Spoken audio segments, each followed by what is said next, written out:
Hi. Yo, what's up? It's Skycatlive. What's up? It's Thursday. It's 12:01 p.m. on 6/25/26. It's 73 degrees in my house and it's overcast today. As you can see from the clock on my wall, 12:01 Thursday, 6/25, 73 degrees. And I am here to play some video games. I'm currently loading the Rust and the EVE Online.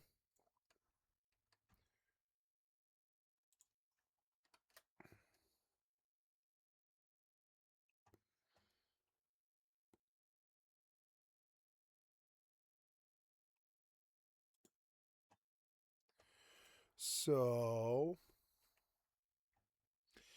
and sorry, I'm just like looking at something.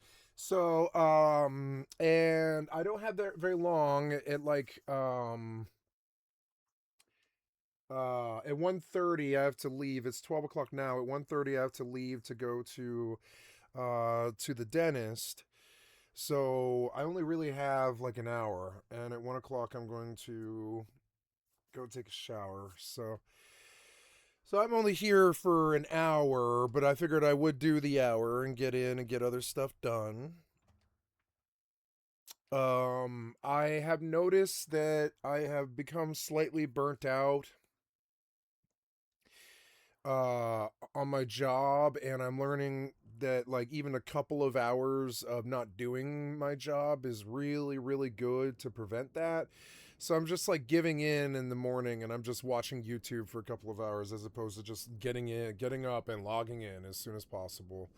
And so I haven't experienced burnout in the first 4 years I was doing this, but I think you do get this in any career where you're like, I would like to do anything else but this because I've been doing this every day for 4.5 years.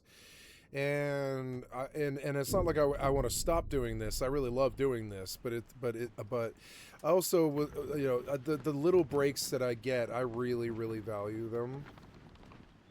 So yeah, so I'm logged in on Rust. I'm going to drop it off the big face, and that's all I really had to say. I'm struggling with burning out as I've done this too much. I wanted to maintain a certain level of work and, what's the word?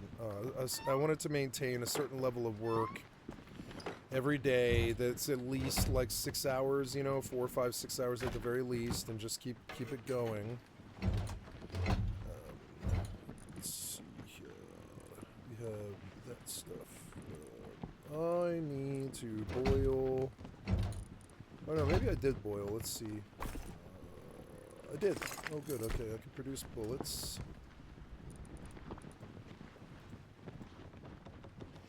I put on the Rust music, which I haven't done in a little while.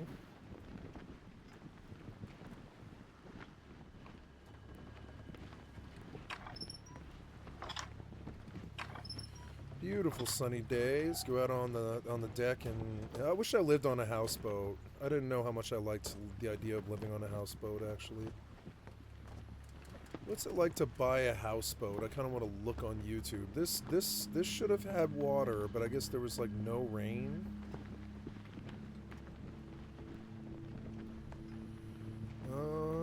Yeah, I think we're okay.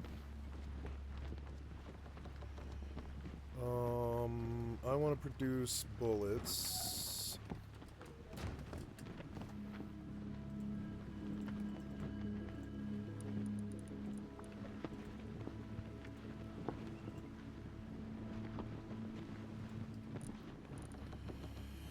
Very good.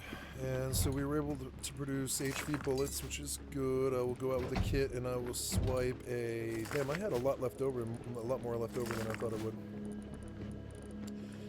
And I will take these 3... What happened to the other... What happened to the other gun? I had 3 guns. Oh, no, there it is. Yep. And then we'll take this set of armor and the jackhammer. I want this air tank and this armor. And then what else? I will need food. I'll have to find an animal around the harbor, but that's alright. I need my flippers. Flippers. I don't see them. Oh, damn, there's a lot of all that shit. Nice. Maybe I should research the flippers so I can produce them. Oh no, maybe you can't make those out of scrap, huh? That sucks. You didn't make bullets? I guess you just didn't do the bullet order I asked you to do? That's why there was GP. I was like, why is there GP? Like, what? There we go. Make me a stack of this bullets. Yep. Oh, I need a T2, that's why. Okay, well... 400 rounds is a lot. I'll probably take half that. Oops.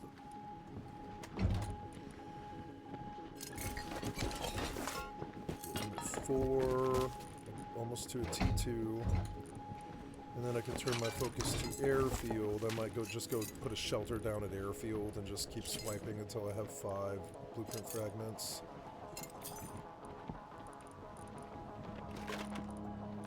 Green card, fuse, chainsaw, blue card, GP. This did not use that much GP.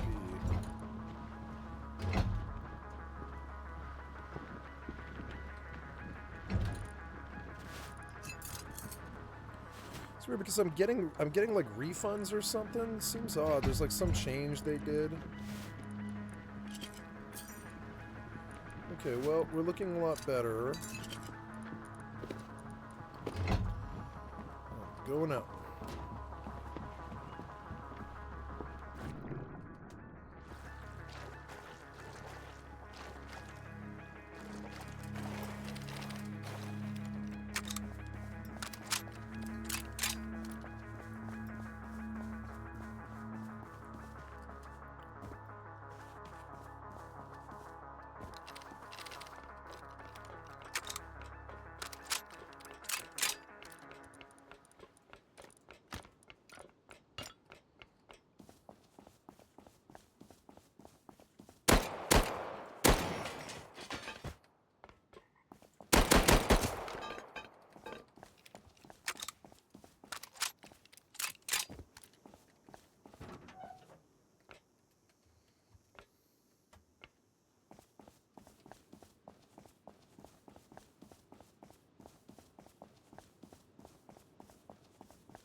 Okay, and there's my T2.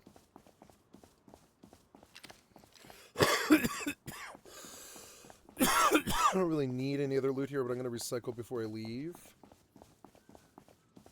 Oh yeah, there's usually a milk crate in this truck now, and I didn't know that. Was it this truck? Yeah, this truck. Yeah. Oh, no milk crate today, but...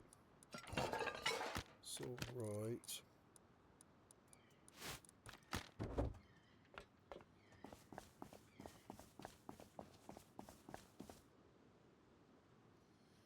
That really sounded like a footprint near me.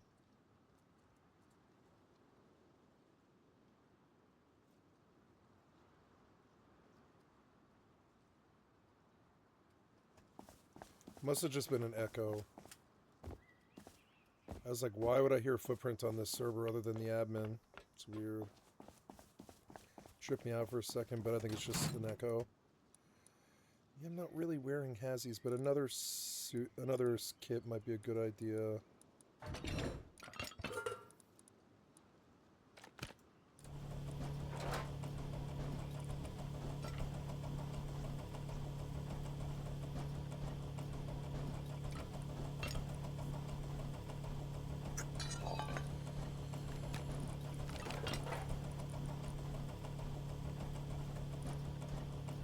people. They cut food assistance programs. They cut rural broadband projects that were finally bringing internet to tiny little farm towns. They cut funding for schools that these same voters' grandkids go to. They even cut some of the emergency response funds that states rely on when tornadoes roll through the Midwest.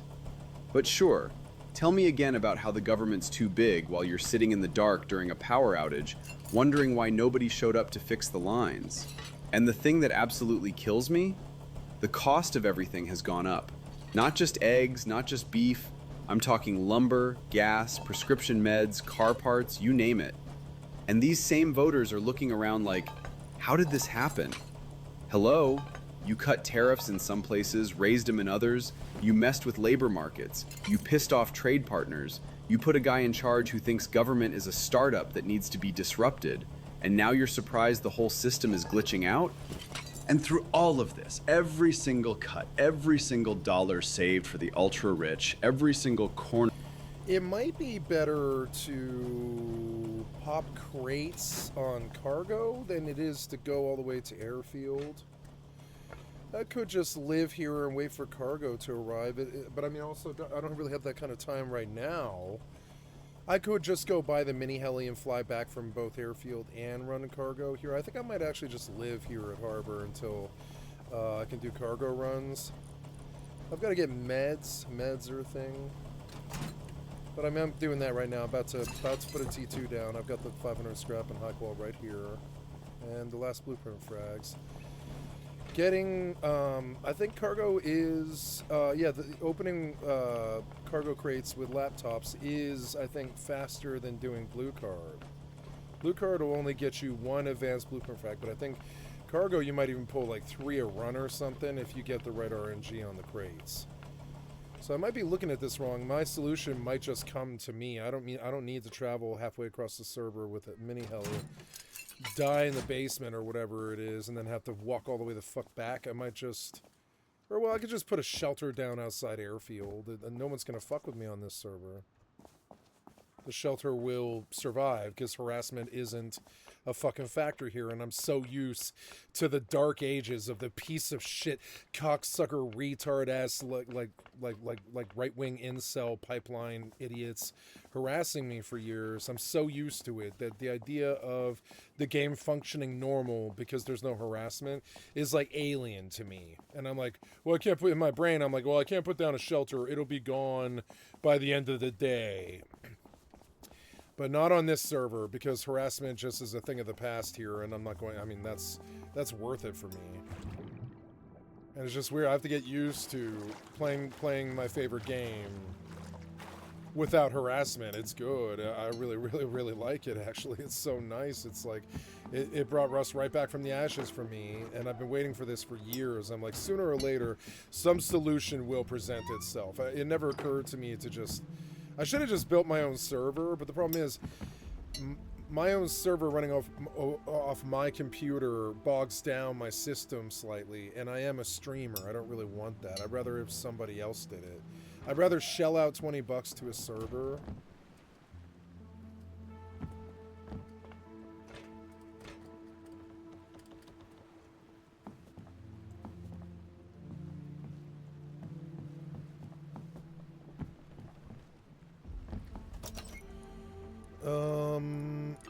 I love this song. I'm gonna turn the master up and the game sounds down.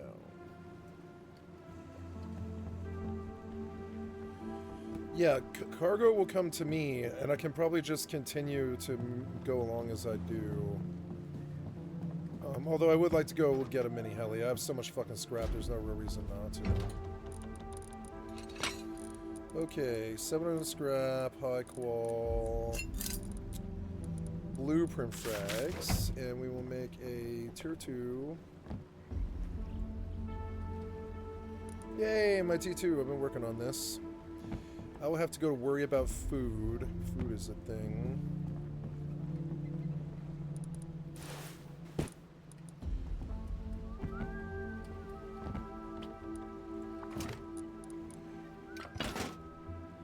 I'm gonna borrow all of this and put it in the T2. I don't think I need a T1 after I have a T2, huh? I don't.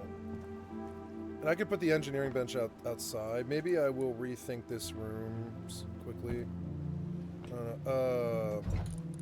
I don't need the T1 in here anymore, so give me a hammer. And we'll pull the T1, and I'll pull the engineering bench too, and see if, oh yeah, oh, I don't know, let's see if I can fit the T2, I don't think I can. Let's see. No, that's a negative, it's a little too big. But it does give me room to slap down another box there, I think, which is good. I think I'm going to put the T2... Oh, I'm in harbor. I can't put the T2 down. No. Well, that's okay. We're going to have to leave. I'm going to reef the sails. I need a ladder right here. It's annoying that I don't have one right there. It's the one important ladder, and I didn't do it. So, anyways... Nope, wait. I have to spin this boat around first and go out to where... So I'm done, I guess, with harbor. I could travel as close to Bandit Camp as I possibly could, which would be like parking at that fishing village. I'm gonna spin this boat around.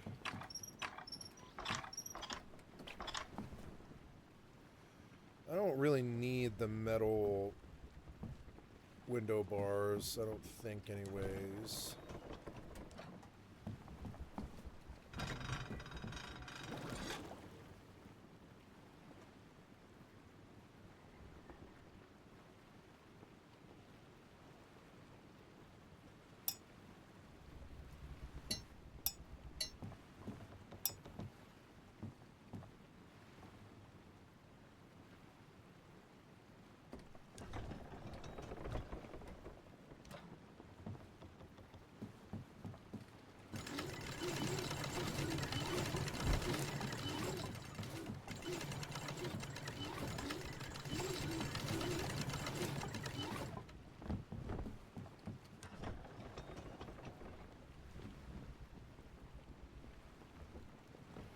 I'm stuck on the bar again, but I wasn't on the bar. God damn it, man. You're forcing me in. So I am hard turning right, and you are forcing me into this fucking wall. God damn it, you're annoying.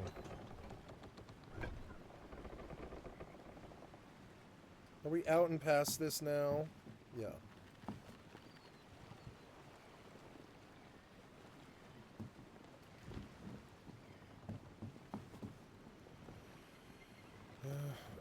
Just make sure all the sails got reefed. 5 there. 5 there. Oh no, I missed one. See, I was like, I feel like I'm missing a little bit of speed.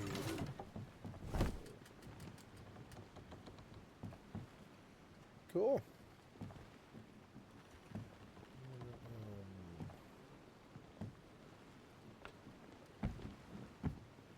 Steer left now a little bit.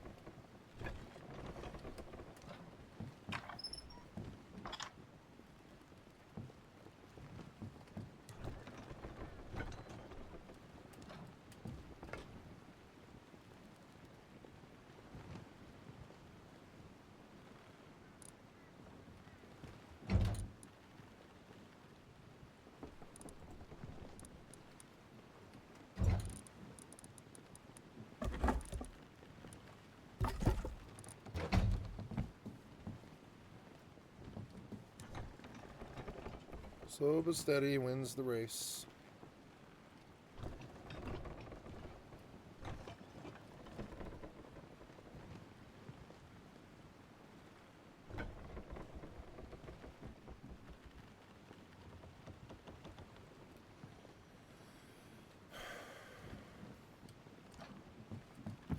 I'm thinking maybe a triangular nose might be a better idea right here.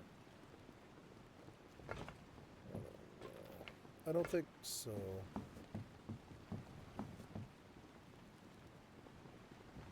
The way the water hits the front of it, it's like you do need engines, and I need to get out and away from harbor before I can do that.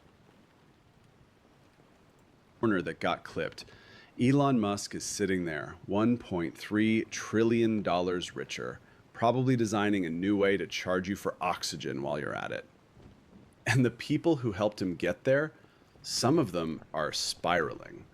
But the ones who still believe they can pull their bootstraps hard enough to become the next Elon Musk are still defending this garbage. Yeah, keep dreaming, Cletus. Let's keep watching. It's wild. We're going to get the government off your back and out of your pocketbook. America is going to reach heights that it has never seen before. The future is going to be amazing. You guys are awesome. Honestly, this is like... USA, USA, USA, USA. What happened to your tariff check? What happened to your Doge check? Wait, didn't you come up on my live talking about how you were going to get a check from the Trump administration? When is that coming in? It's going to come in soon. What happened to that? You have 4 years. 4 years. Okay, you have 4 years, but it's not happening. It was deemed to be unconstitutional. So you're not going to get your check. Just because Doge is not a thing anymore doesn't mean that they're not going to get us a check. That's just not true. Okay. It's BS. That makes no sense. If Doge doesn't exist, how can it give you a check? Yeah, it's true. It's been a year since Elon Musk, the richest man in the world, posted this about his ex, on again, off again, best friend, Donald Trump, being in the Epstein files and saying that is the reason why they haven't been released. That's the story that everyone's been running with the past few days. But what I fear people are forgetting, or perhaps just literally don't remember because everything happened so quickly and so insanely, is another tweet of Elon's from literally the same day. A tweet where the richest, most powerful man in the world said, and I quote, "If it wasn't for me, Trump would have lost the election. Dems would control the House and Republicans would have the Senate 51-49, which is oddly specific for a theoretical outcome that didn't happen. No? Followed up by another tweet right after that saying, "Such ingratitude." And keep in mind, this is in addition to all the times he and Trump have literally admitted it, even more flat out than that. In person too, not just online. It's also in addition to everything he texted Ashley St. Clair about his space lasers and how that was a piece on the chessboard that they wouldn't see coming. And when she pressed him on it, asking, is this gonna have to do with why Trump wins? He responded with the 100 emoji. And I know, people are gonna say, oh, well, he's obviously talking about the money he spent. He's obviously talking about the money, not what you're thinking he's saying. To which I say, are we really still doing this? They did something. You know it, I know it, they know it, everyone knows it. And now it kind of feels like we're at the part where we're all just sitting here like,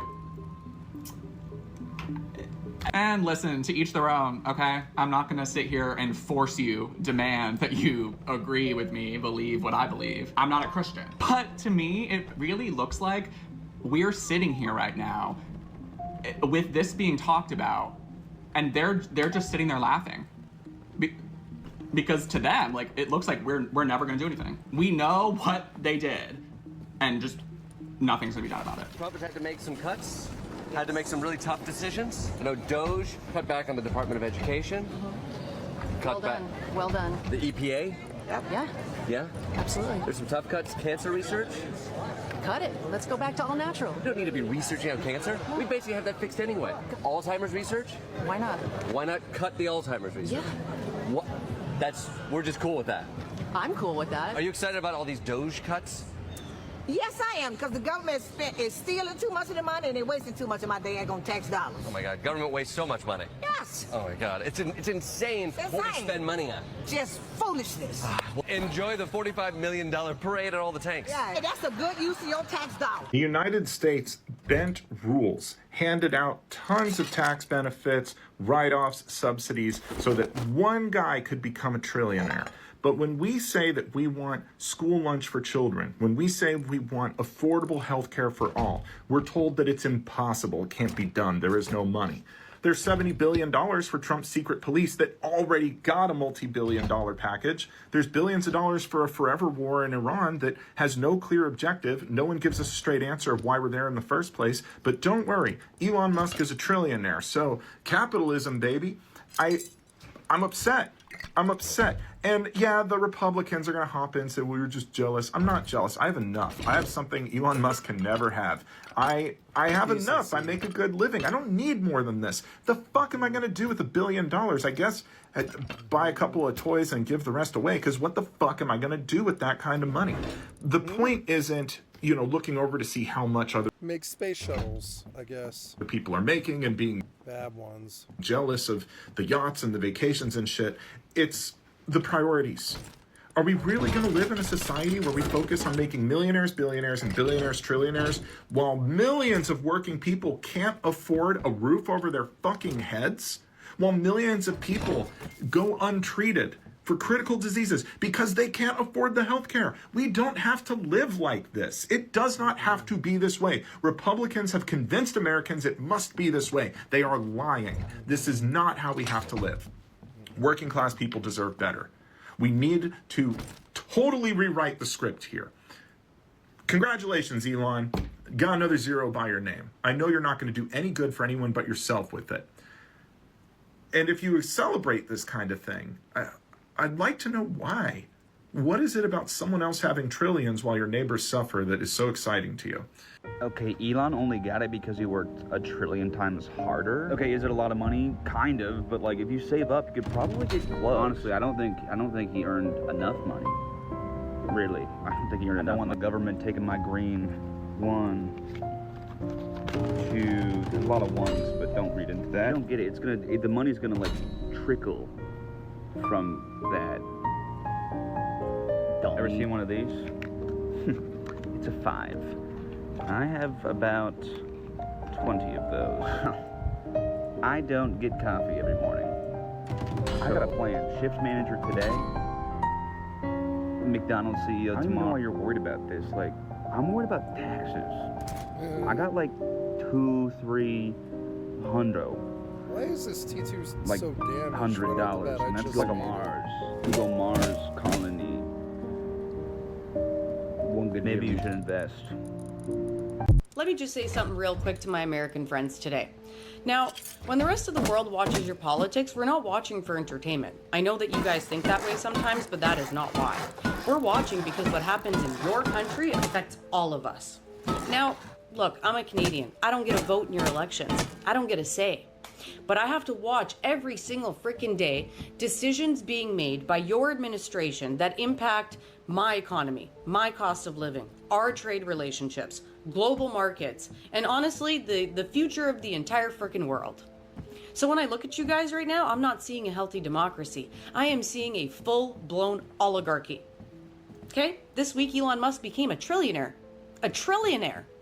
And somehow that wasn't treated like the massive red flag that it should have been.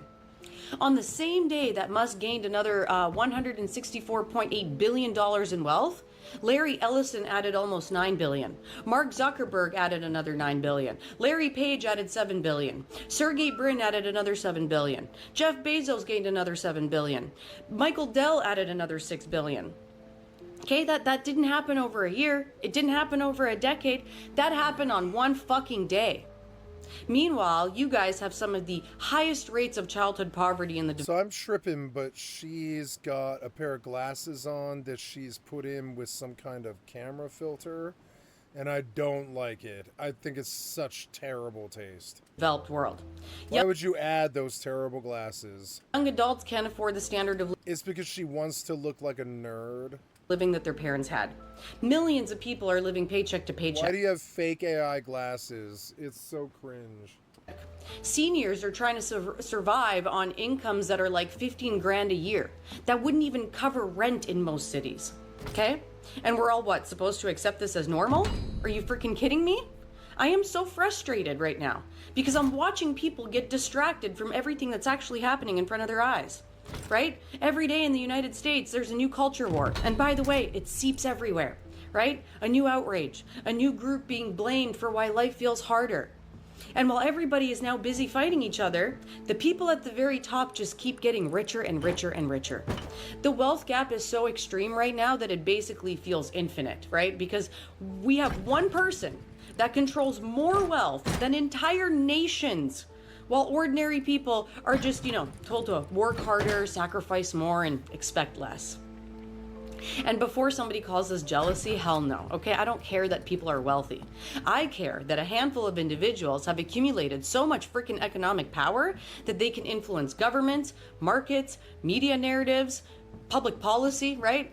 On a scale that most ordinary citizens can't even comprehend. And here's the part that honestly breaks my brain. Most of MAGA is poor. We already know a whole lot of Trump voters showed up because of, quote, affordability. And look, I'm not saying they're the only ones who want that. Honestly, that's probably the one thing we actually have in common with them. We all want to be able to pay our rent, fill our carts, and not have a heart attack at the register. That's not a left or right thing, that's a human thing. But here's where I get lost.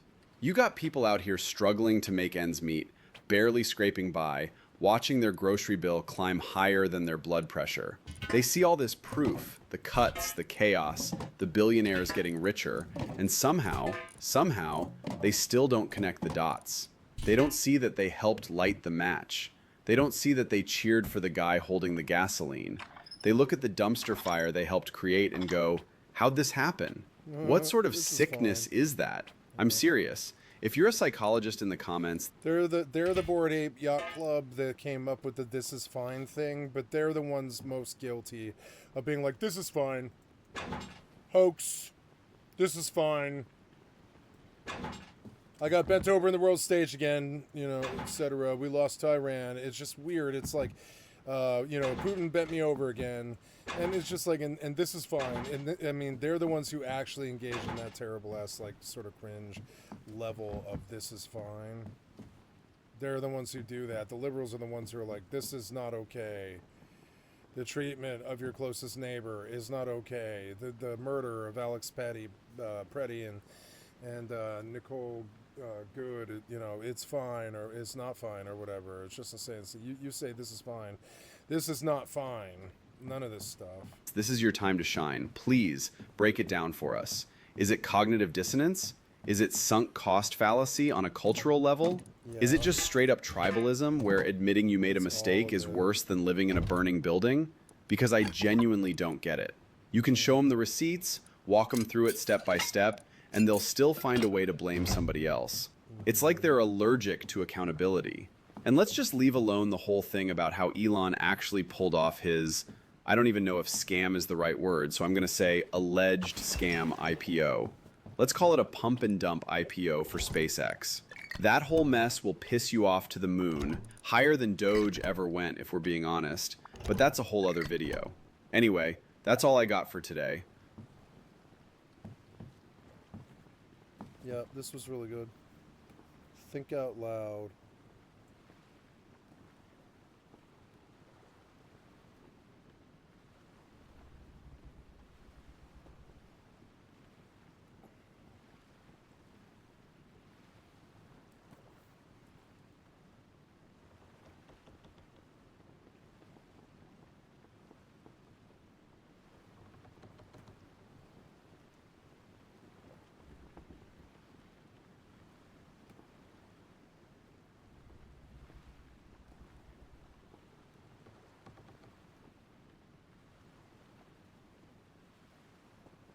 It's pitching a lot of, I guess I've been watching a lot of Rotten Mango.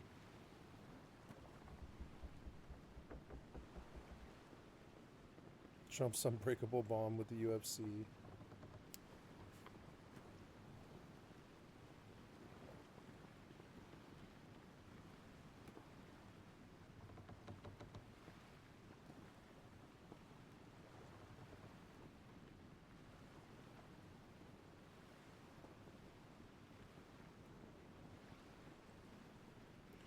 It's pitching so much Rotten Mango at me that the algorithm is not acting right. For every one other video, it gives me like 10 Rotten Mango videos because I just happen to like Rotten Mango. So then it's just like, well, every 9 out of 10 videos now should be Rotten Mango, and it's like, no, I like Rotten Mango, but no, you shouldn't pitch me like 9/10 of everything being Rotten Mango. It's weird. Uh-oh. Good day, you absolute legends. Well, something kind of happened. Why does the he other day sound like Carl Jobs? When I was messing about with my save files as I normally do. I don't like when Brits say legend, because I believe that it is some kind of... It's like snark. It's like snark. It's like hidden snark. It's like this implication that you're a higher office than you actually are. And it's snarky, and I don't like it.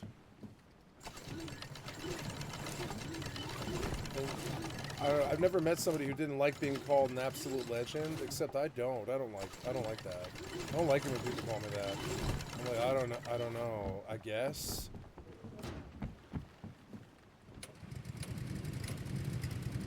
Now we're moving fast.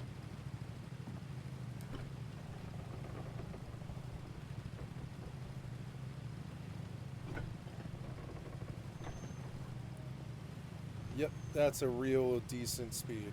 That's good. I want to stop at the river and pick pumpkins before I starve to death. I can go right to the mouth of it.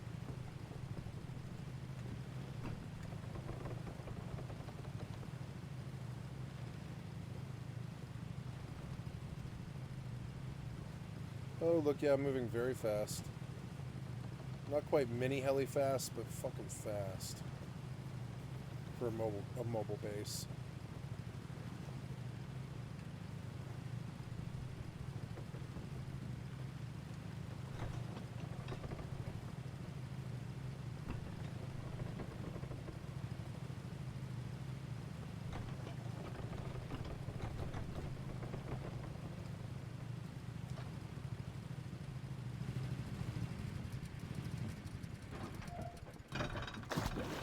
Sun's rising. Okay, let's go get some food and water before I starve.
Here's cargo.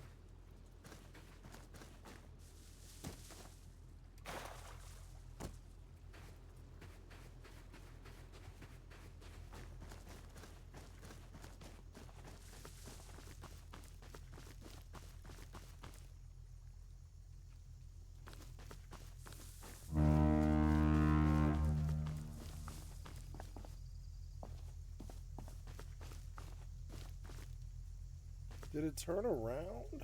It did. It like turned around right there. Huh.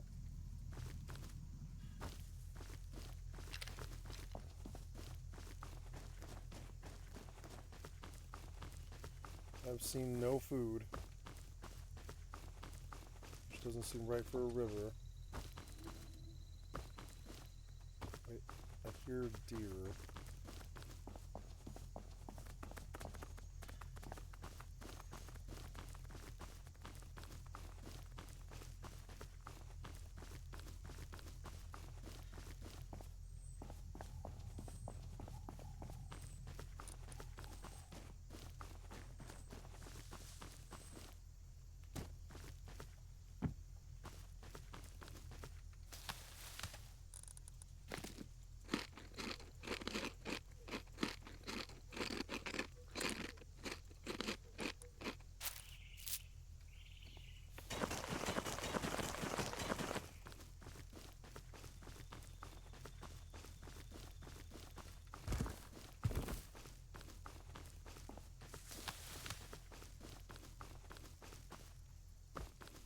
My kids have fine food.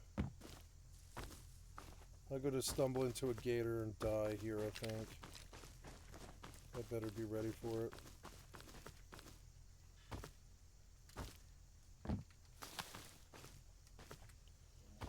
Start bandaging.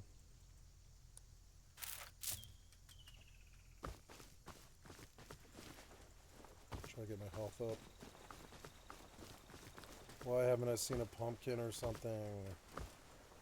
I ran the whole fucking river. This is dumb. I might as well go to bandit camp and buy food, but I didn't bring scrap.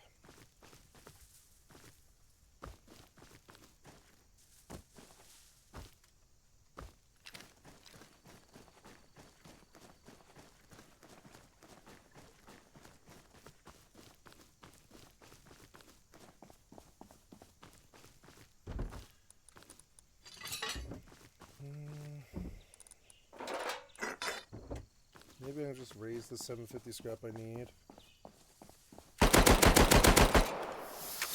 Oh, what was that? Ah! Damn it, fucking snake. Where'd you go?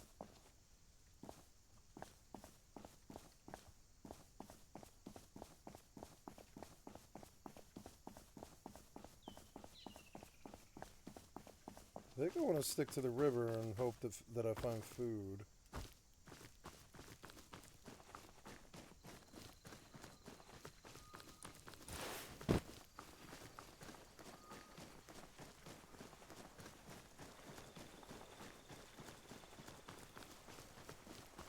I should have seen a pumpkin or something.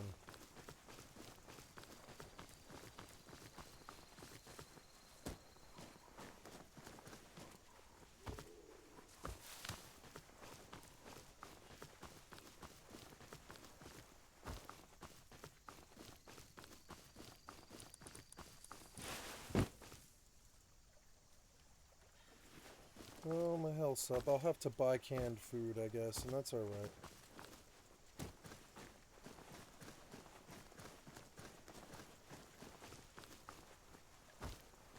I'll find mushrooms or something on the road. Oh, what the fuck was that? Oh god.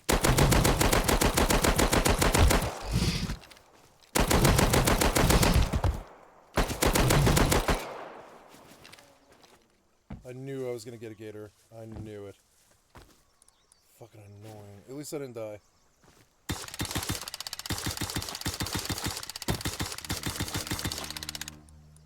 Make me a campfire. It's good though.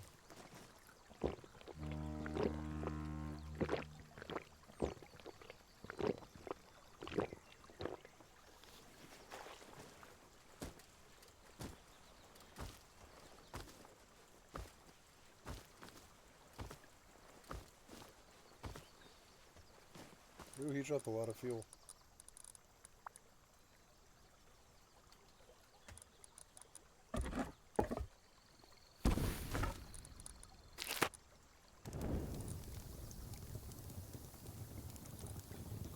Do when I'm off camera. You know, I'm playing about with the game in No Man's Sky. I'm gonna go pee. And the idea was I was going to bring you a video showing you how to get any like outfit you want in the expedition, because I've already shown how to basically switch team colors, not the actual teams, but the team colors at will. So you can be a royal, a sage, or a weaver in principle, or an honorary, one of those, if you will. You're not actually one of those teams, but still you can change team colors.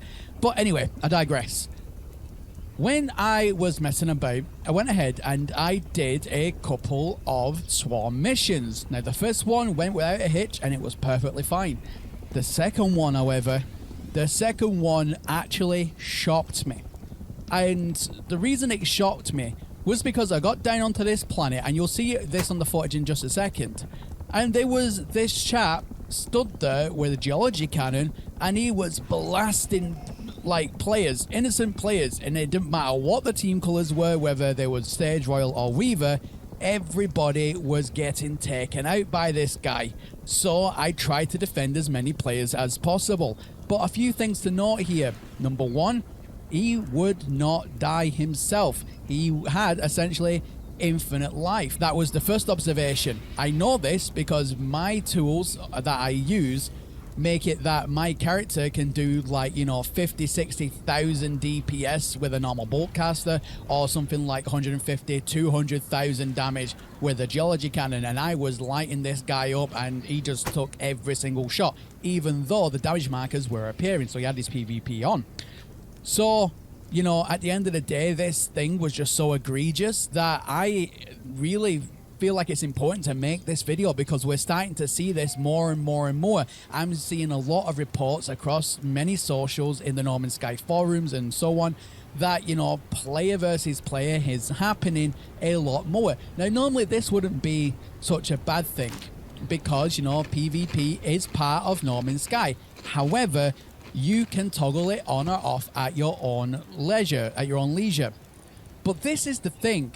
With the Swarm Expedition, did you know that your multiplayer and PvP is turned on, and this is the most important bit, the PvP part, is turned on by default and you are not informed. Therefore, you go and complete these missions and you can get taken out at any point unless you know that it's turned on, which you don't, and then you can turn it off in the settings. So imagine if you're a newer player here or doesn't have that many hours or much experience in the game of No Man's Sky, because you do have to go into your settings and it's a little bit of like finding it to turn it off. If you don't know exactly what you're doing, then this opens up a can of worms for new players to get absolutely destroyed in Swarm Expeditions. And it's not just Swarm Expeditions. I'm seeing this across the board more so now than ever, but I feel like this is such an important topic. So yeah, this video is, I'm going to show you the footage right now and we're going to name it. It's not that it's PvP, it's that it's toxic PvP that's pointless and only hurts people. Shame. Look, what do these guys get from a kill? Nothing. It's probably some number on a chart. They don't get anything from the kill. Maybe they get what you have on you. Maybe I don't know how it works. Okay, ladies and gentlemen, so you're looking at the footage that I was taking whilst I was doing the Swarm Expedition thing, because I was always recording, because obviously look at my character, this is what I was going to show you originally. But then whilst I was like completing this, I noticed something. Do you see the geology cannon there just getting absolutely fired? Now this guy is firing at random players. Now at first he was trying to take me out with his geology cannon, and then I was just like, what are you doing? So I just started to fire at the guy, and you can see some more. It's a cheater. Incoming fire from opposite directions from players trying to take this guy out. And just one by one, players just started to fall. You'll start seeing the names and that pop up. I mean, look at that. You've got two players there, and he is still firing his geology cannon. Now, one or two of them at the time did luckily have their PvP off. But look at that. It's just so, like, obvious and blatant what this guy is doing. It is such an atrocious act. Now, I'm trying to, first of all, see who this guy is. So I'll go into camera mode. And, you know, I was just watching him for a quick moment, you know, just seeing exactly what's going on. Now, at first glance, and this is what I thought at the time, going, okay, oh, maybe, you know, he's just firing off at Sentinels. But we can see, even in multiplayer, where the Sentinels are, even though it is really laggy and whatnot. So, you know, that didn't make sense. But look at him, he is literally just peppering around the area, and to me, it looks like that's exactly what his intention is, to pepper around the area for any player who is trying to complete this expedition, because they need to interact with that thing. Now he's just blatantly attacking players by the sides of their ships. It's just absolutely egregious. And, you know, like I said, he is getting absolutely, you know, fired on every now and again by players, and I'm already seeing players die. You know, you can see there that Lord Red Rain, or whatever his name is taking damage. It is absolutely atrocious. Now, what I try to do to defend people against this, as you can see, I'm using my geology cannon there. You can go anywhere else in the universe. You stay out of his particular 50 feet.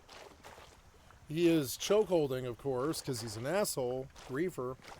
He's just drunk and laughing, probably.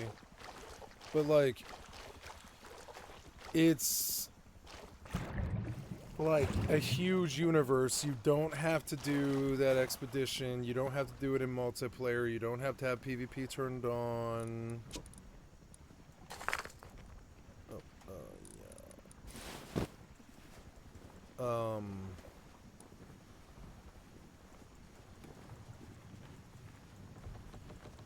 And so, I don't know, I don't see why you don't just go somewhere else. That's the best solution. That's what I do when I'm being harassed. Which, you know, for him does 150,000 damage, but because of the way that he's pretty much god modded at this point, it's not actually doing any damage to him. But I am aiming below his feet, in order to A, make him move and to stop firing to buy people time. And on top of that, you know, it's making him move to a point where, you know, any players that are in the area can see obviously what's happening and go ahead and, you know, redo the mission. Hopefully it spawns them in somewhere different or whatever the case is, you know, giving players time to escape. And whilst I'm also, you know, trying to deal with this guy, I'm trying to keep off the swarm as well to try and help players. So, you know, this is what it was that I was seeing. And yeah, you'll just keep on just watching it. You can see players are taking damage there because he's aiming now for players. It's not just a case of aiming for the swarm thing. He's literally aiming at players, which again is just so egregious. You know, he's just absolutely peppered the guy there. Now, I wanted to make sure that my network settings there were basically to allow PvP, and I was just making sure that was all set, just so then, you know, oh, there we go. Evil Smurf, he died to him. You know, that's just another thing. And yeah, this is what I'm seeing. You're just seeing bolt casters being fired at him. And honestly, I can carry on showing you the footage here, ladies and gentlemen, but this went on for a good 25-30 minutes. And, you know, by the end of it, he was targeting, you know, a few people here, a few people there, and I counted about 20 people. Look at that. He's literally just trying to kill people now, which is absolutely atrocious. That character's now died. There we go. So it's absolutely egregious. Yeah, I could carry on showing you the footage, but you kind of get what's going on.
That's my alarm telling me that I've got to stop, unfortunately.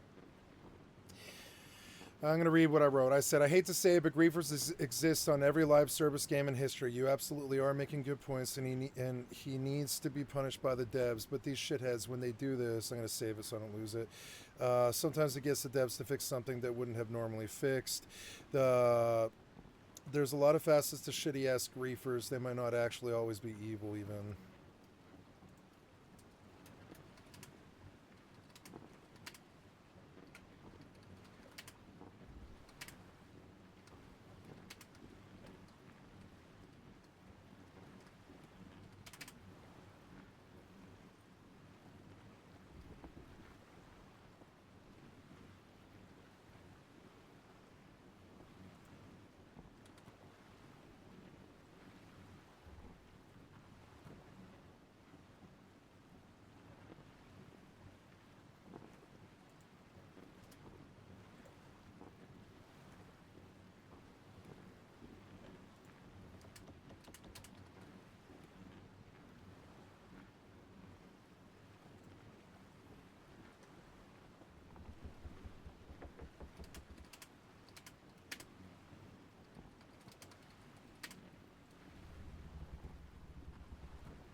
Oh, no, I log, but I think I'm okay. I'm not in the water. It doesn't matter.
I need to go. I'm losing time here. Okay, here's the final version. I hate to say it, but griefers exist on every live service game in history. You absolutely are making good points, and he needs to be punished by the devs. But these shitheads, when they do this, sometimes it gets the devs to fix something that wouldn't have normally been fixed. There's a lot of facets to shitty ass griefers. you may not understand at first glance. They might not actually be evil even, though it's very rare. Sometimes they'll have tags like working as intended to let you know they're trolling you to try and get something changed. I don't think that's the case here. It's just, I'm sorry you ran afoul of a griefer. There's tens of thousands of them, and they're on every single online game. You can Google it even.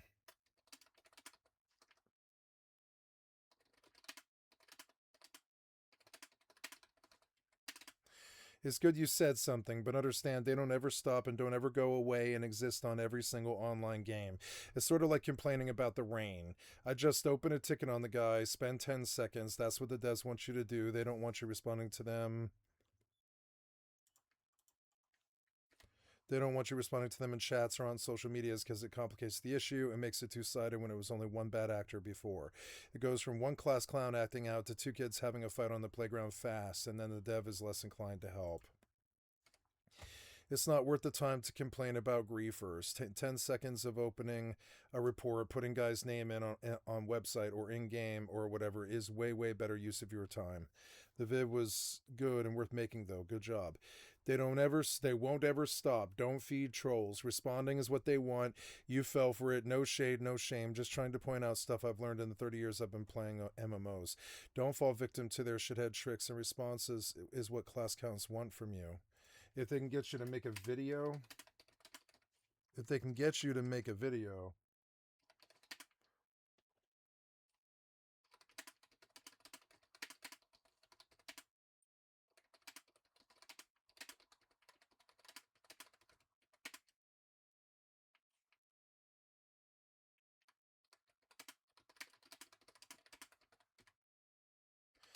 best to report, mute, and ignore and leave. I said, don't fall victim to their shithead tricks, and response is what class clowns want from you. If they can get you to make a video and shine a spotlight on them, they got the best of you, sadly. Best to report, mute, and ignore and leave the griefer's line of sight immediately forever. It not only saves time, but it's the proper channels to deal with this sort of thing. Just report and leave.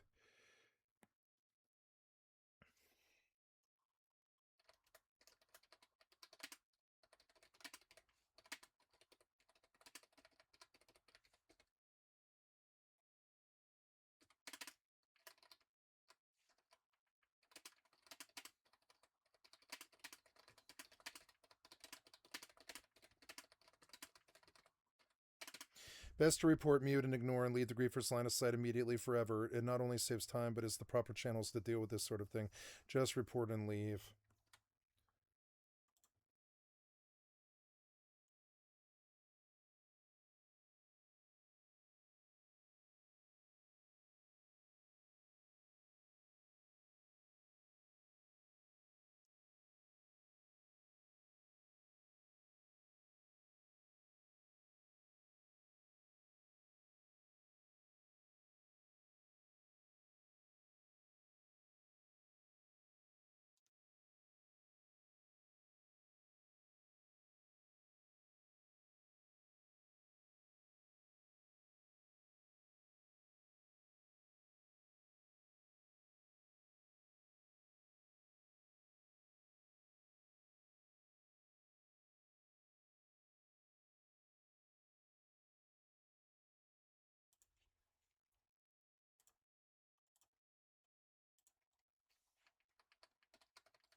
Griefers always abuse pacifist mode in every game. It's a tale as old as time. If they can get you to make a video and shine a spotlight on them, they got the best of you, sadly. Griefer Flame War mission successful. Every time a Griefer is born, an angel dies and falls from heaven. Best to report, mute, and ignore, and leave the Griefer's line of sight immediately forever. It not only saves time, but it's the proper channels to deal with this sort of thing. Just report and leave. Wasting your time is the goal here. Don't do it. Don't do it willingly. I gave good advice.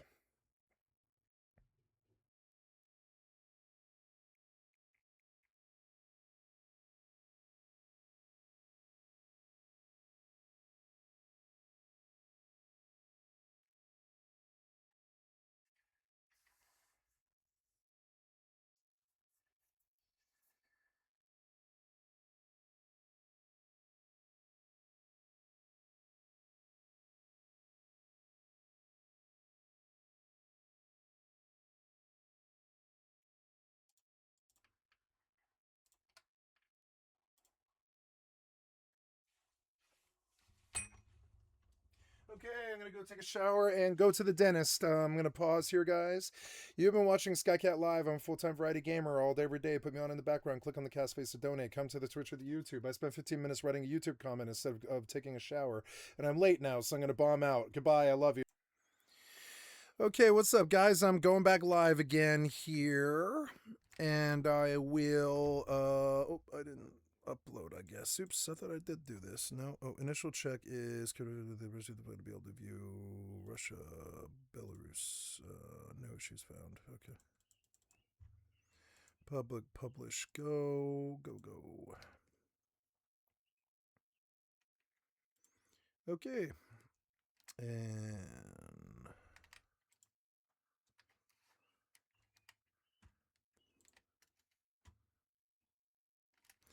good. Reloading into Rust. I will get on some Eve and do some mining.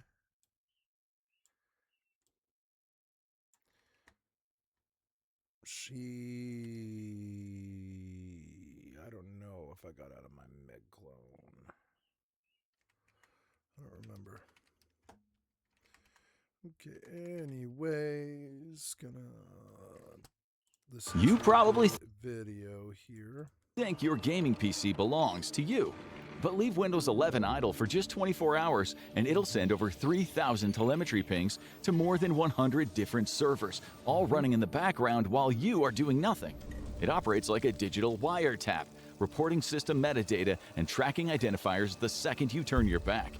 Most people think Windows is shifting to local AI to keep everything on device, but leaked documents reveal a much darker endgame for Windows, one that completely eliminates your ability to own your PC. And while everyone is distracted by handheld consoles, one has been building the only real escape route out.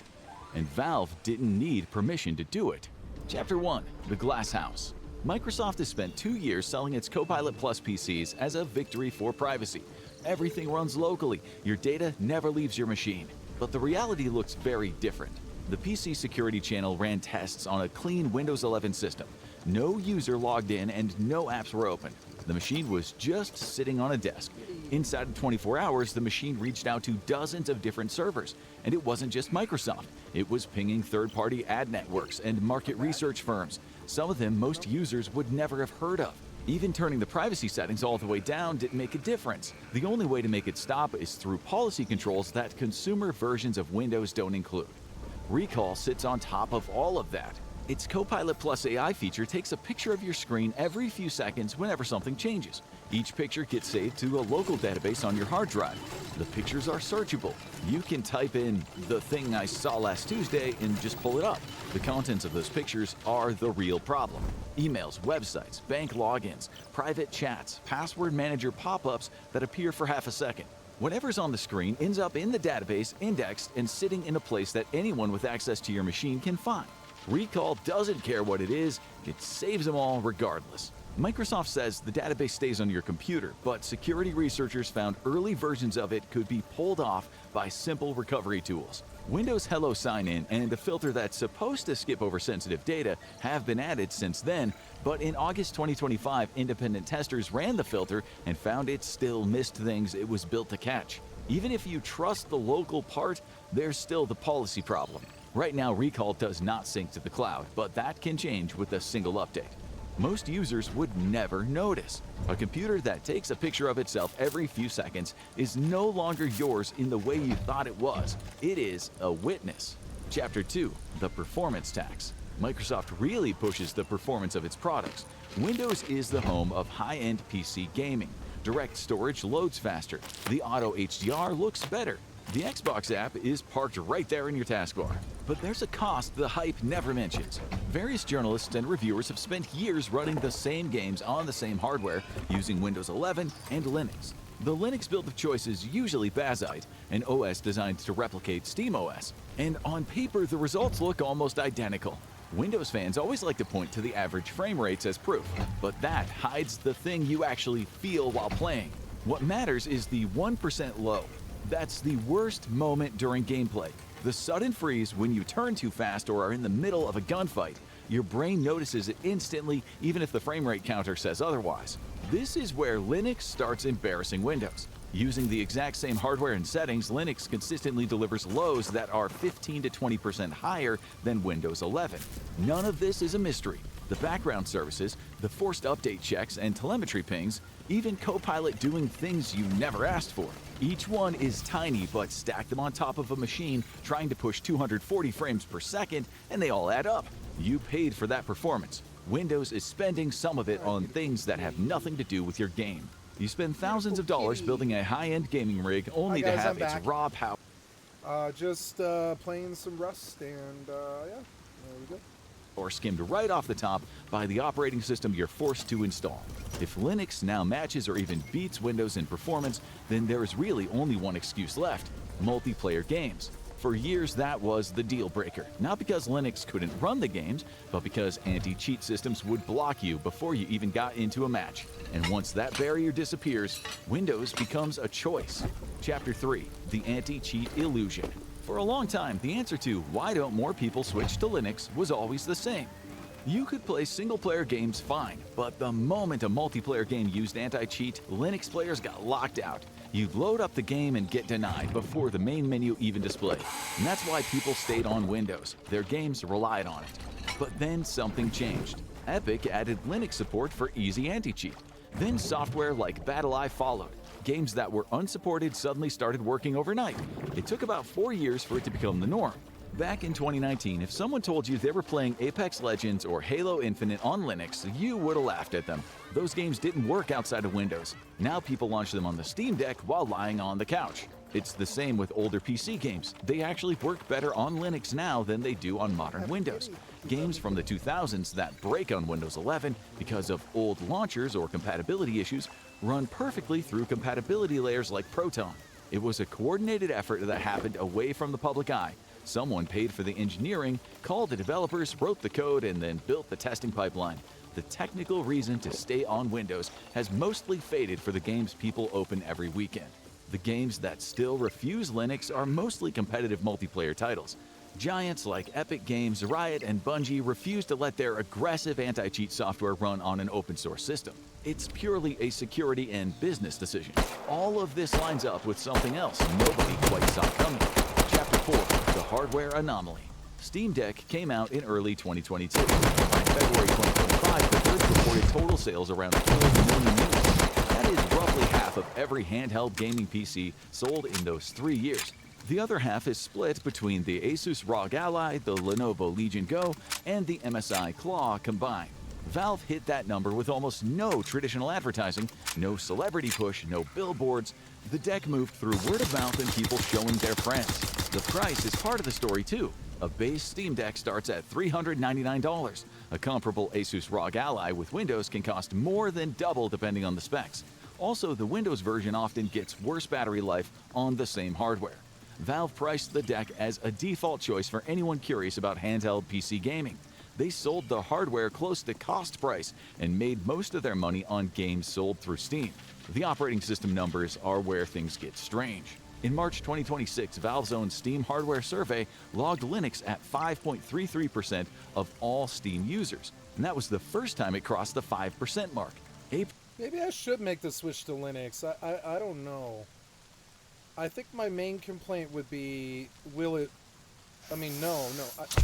My expertise is in Windows. I don't know anything about Linux, and I don't know why I would throw away 30 years of Windows knowledge to start over clean on Linux just because it has like 15% more frame rate or whatever it is. And I don't like Linux. I don't think it's a well-designed OS. I think it's for people that have too much time on their hands. Just saying. When I think back in my whole life about how much time I've spent fucking with operating systems and trying to get Windows to work, I'm like, oh yeah, I want to go play Linux. Yeah, definitely. I want to go to Linux. But I don't think Linux is any different. I think you spend all that time fucking with Linux instead. I think this is just as bad in a lot of ways. Now, I came up on iOS, Apple II CI, and higher, like iMacs and stuff. And I know iOS pretty well, and I know Linux pretty well. And I still would prefer Windows over iOS and Linux. I'm sorry, but I just don't think those are good. I don't think those are good operating systems compared to Windows. I'm sorry, I just don't. When I think about how easy it is to reformat Windows and be up and playing games inside of 90 minutes, and then I never have to think about it again, I'm just like, why would I waste my time with Linux? Why would I do that? Am I going the wrong way? I'm going the wrong way. I'm not going the wrong way, I just didn't follow. April 2026 settled back to 4.52% after a bounce. Either way. This is a real human, but he sounds so close to AI that I don't know why he doesn't bother just getting an AI. The line is... Is this an AI? I can't tell. I think it's an AI. I've heard this voice before, but this guy, he has like human mannerisms and stuff. It might be a human. If it is, why bother? You sound so much like an AI, you might as well just delegate to an AI and not even bother recording scripts or whatever.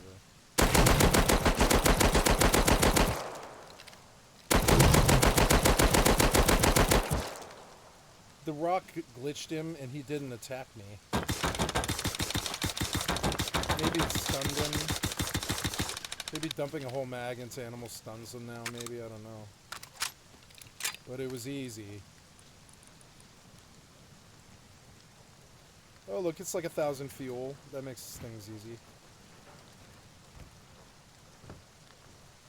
I should have brought all my cloth and sold it at the bandit camp for my helicopters. Oh well, do that next time. Where would this go? I mean, I guess I could go south, but it's not really my goal to go south. I'll take a ride.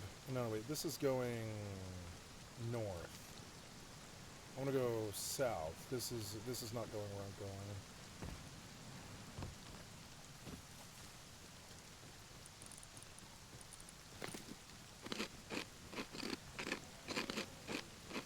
That was a tiger. A panther, maybe? A panther, actually. I don't see him. Down in that brush somewhere.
I like this gun, actually. It's accurate for an SMG. What was that?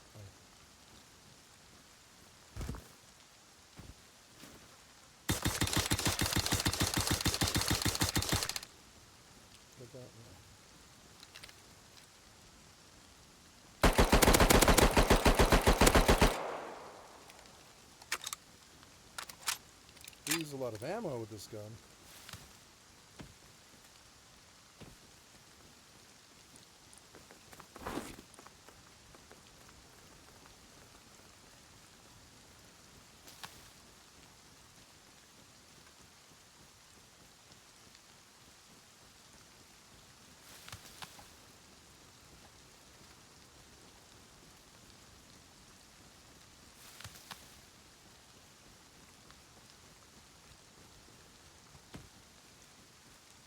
That must be Tay's base.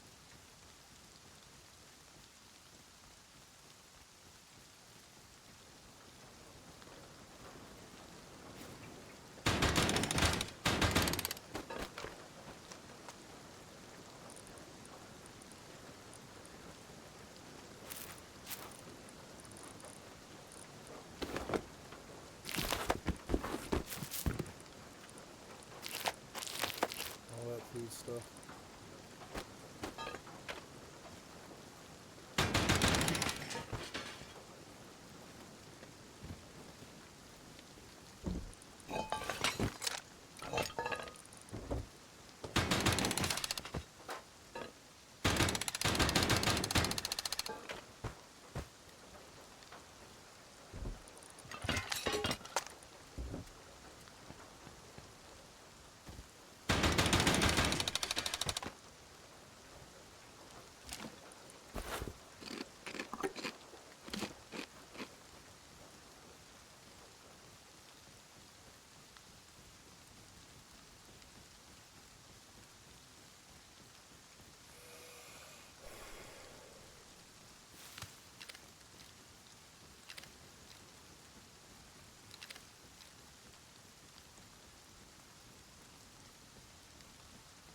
Turret.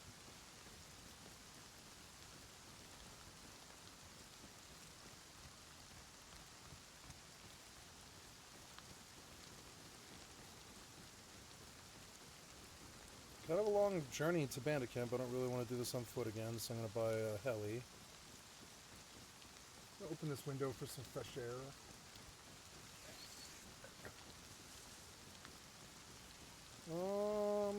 Yeah, we'll buy a mini heli here. I don't think I have any other business here. Not really.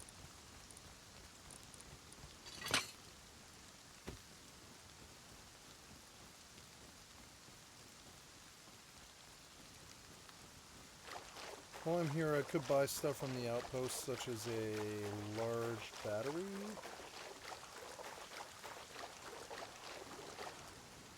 But I think I'd rather buy the mini heli first. Canned food wouldn't be that bad. I do have like 200 scrap, and I could buy canned food, I suppose, but I can always come back. I've got food.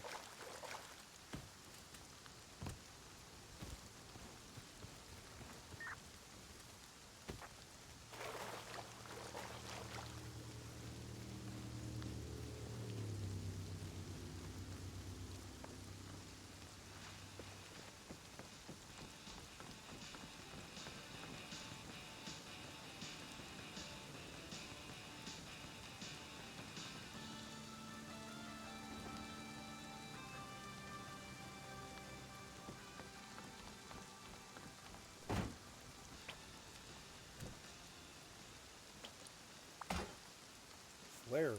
I didn't know you could do that.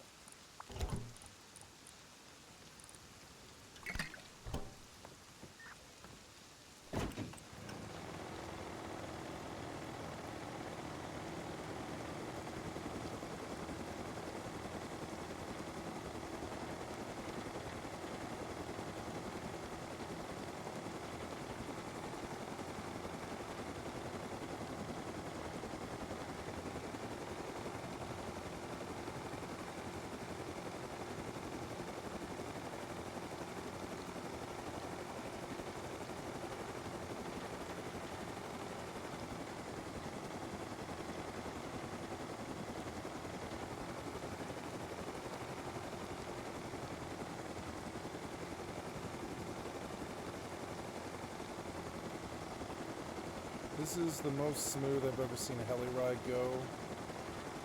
102 frames per second, no hitches, and it really didn't used to be like that.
And there we go, I got a mini heli parked on my boat.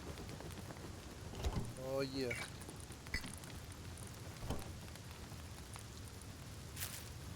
Do some corn.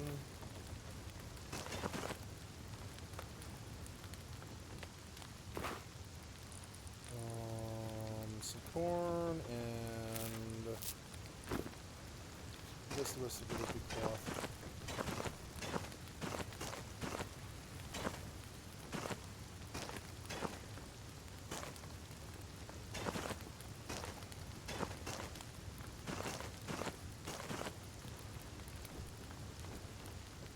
I love Rest is such a better game. I love having a pot plant on my roof, or like a pot farm on my roof. It's such a cool concept.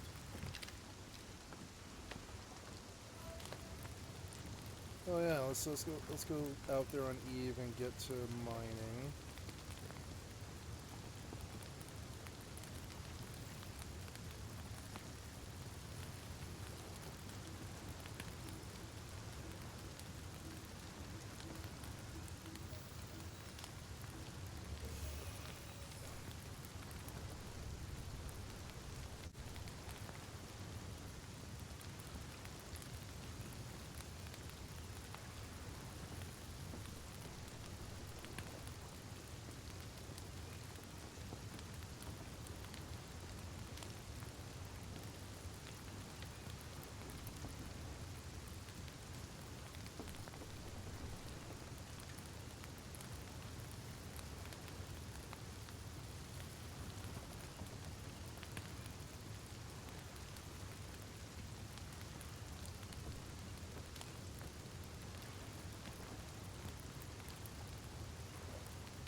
Oh good, I got a standard boost in for 6 days.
In here somewhere is GP. Oh, this server's so good. I love this server. This is what I've always wanted. It has improved my life. Oh, yeah. What happened to that GP? I had like 1,000 GP. Did I use it all?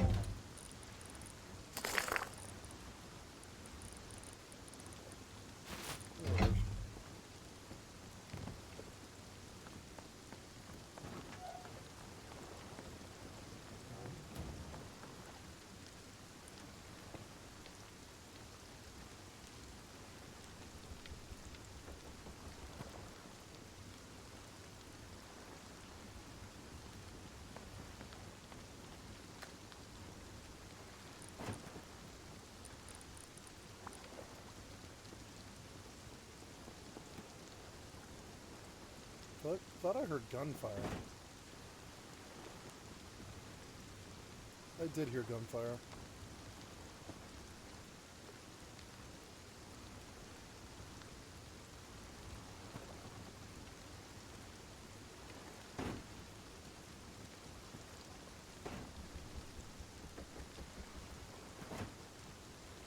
Oh, it's my helicopter bouncing around. I was like, what's making that noise? So, can I push it forward? Shit, like there, like that. It's settled. Hopefully it's not so bad. It's kind of rough right now. Ooh, mini heli. What's the health of this thing? 750, I didn't harm it. Okay, so I produced bullets, which was my main thing. I want to produce Tommies now if I have the materials. We'll see. 3 Tommies will do until I have MP5. Yep, there's that, and that, and that, and that. Produce 3 Tommies. 1, 2, 3. And I'm going to take off all these attachments. Oh, do I have tech trash? Nope. Oh, there's one, yeah. I mean, one's better than nothing, but... So make me a hollow sight. To be after T2. Hollow sight works. The rest of the stuff I'll just borrow off of the guns.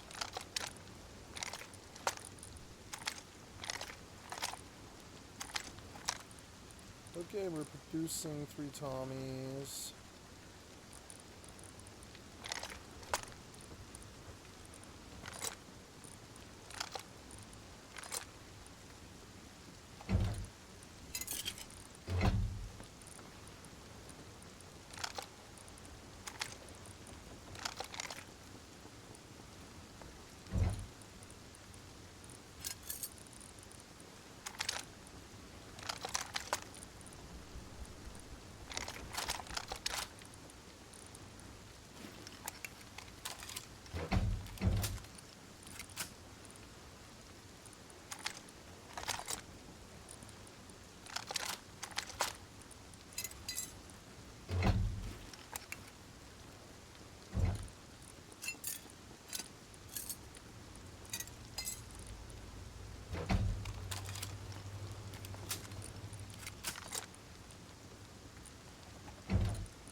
Okay, 3 Tommies is a lot better for airfield.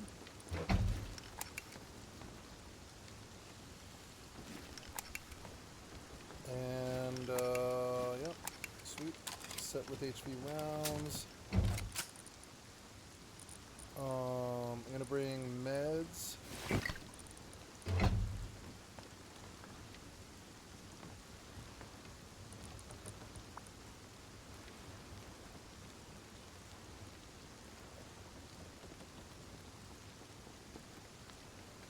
$50 stims, that's going to take a little while.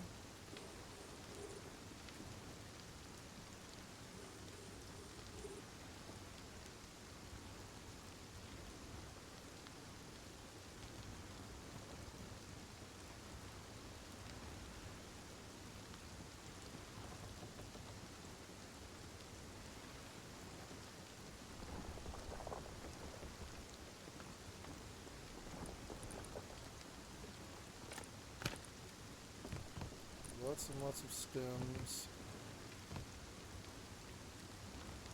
I'm gonna make a bunch of these, 5 of those. And that's good. We'll produce those, and I'll stay out of the rain here for a moment. My lights don't seem to be working very well, which sucks. 6. Maybe I put too many lights for this battery. If I have any more tech treasure, I would produce a large battery. Maybe I should carry laptops with me around now. So if I have to unlock something, I can. Oops.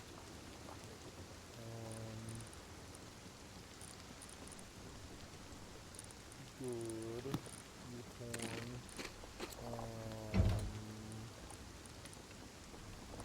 Okay. Stuff can go with. Lots of meds. I will keep stacks of meds here. I suppose a fridge would be a good idea. Fridge, I don't have it. Do I have a scrap?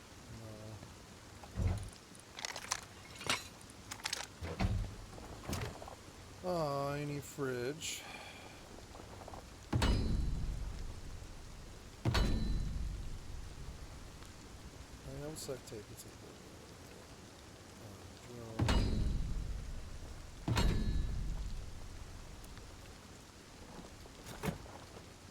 okay, so I don't know now what else. I need to dump that stuff, put it all away, that leaves some stems here. I'm still producing stems. Stuff's in a box. Okay, stems in a box. I'm gonna keep laptop and other stuff with me. All of this stuff has to go in a fridge. I'm gonna grab metal to make a fridge. Metal to make a fridge. Make. And then drop that and that. We'll put all that stuff in the fridge. And anything else that qualifies as food. Something around for food items. Don't really see too much. Maybe I can fit a fridge here. I don't know. Yeah, I don't really see anything else.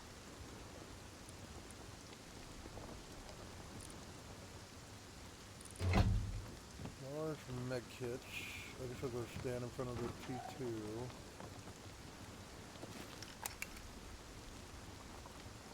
Oh, can I make extended mags? Or is that a T3 thing? Yes, I can. I'll make 3 of them.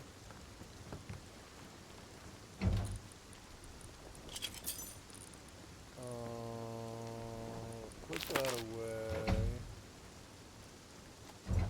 Put that on my bar. And then put up these.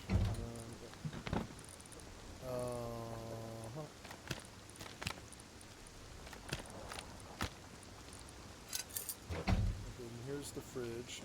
I wonder if the fridge will fit right there. Oops. So, fridge.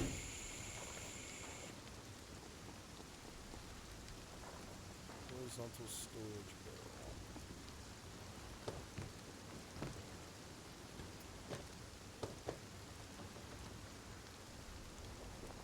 I need that room, huh? That works. I don't know if that works. It kind of closes the bed. Oh, that does kind of work right there. Yes. Oops.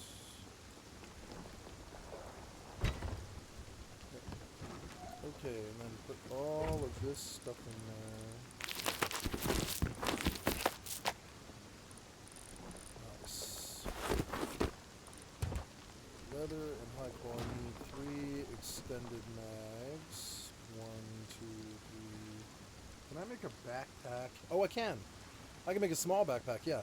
5 sewing kits and 50 cloth. That's good. That helps me a great deal. So, sewing kits. Where is it? Make a fuck ton of backpacks, as many as you have here. Ooh, my power level goes up. Nice.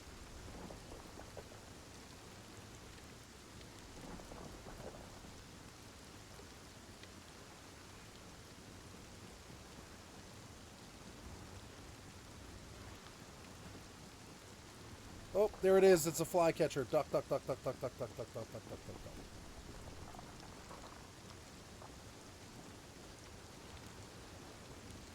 I told you to warp fleet to point, you fucking piece of shit. Go, go, go, go, go, go, go, go, go, go, go, go, go. Coxer and a flycatcher. Bye.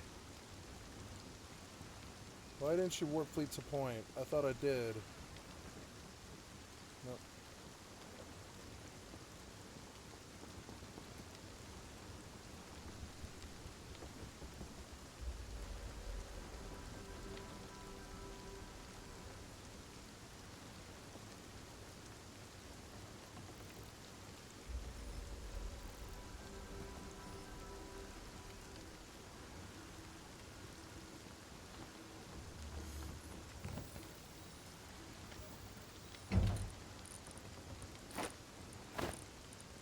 Okay, good stuff.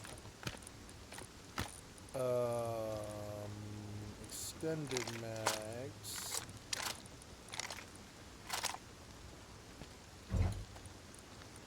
That has some leather and cloth and fuel. Leather, cloth, backpacks. Backpack. 3 stacks of stems.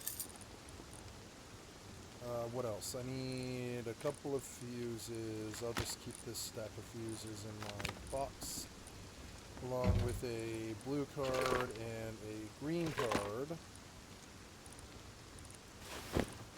And I will make a journey. I wish I knew what time it was. I could download Rust Plus and I would know.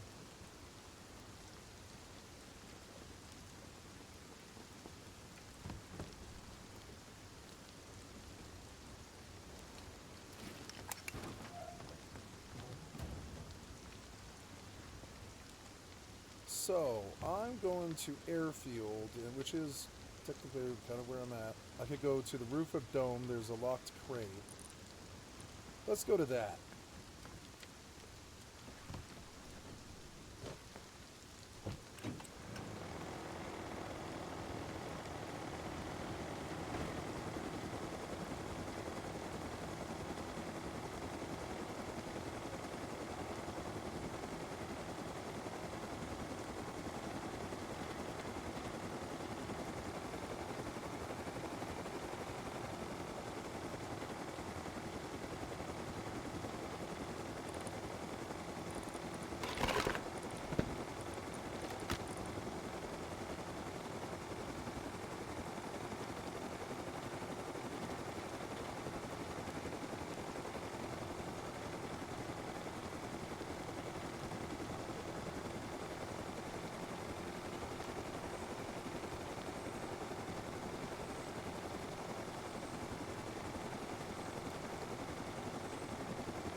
I keep thinking about how New World had the best inventory system I've ever had in the game. When you get up to like 1600 with bags and stuff, you can fit so much stuff before you have to go home. It was just a better inventory system. It's like 76's stash except your inventory all the time.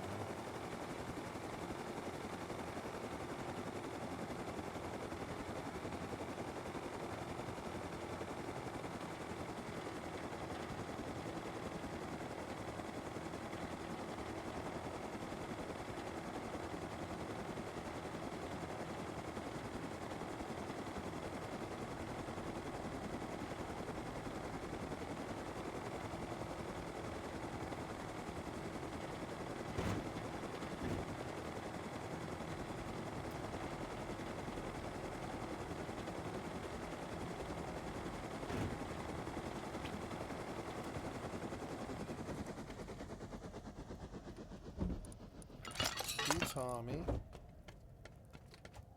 Free Python, free ADS. I believe I will actually rock that Python as opposed to the Tommy.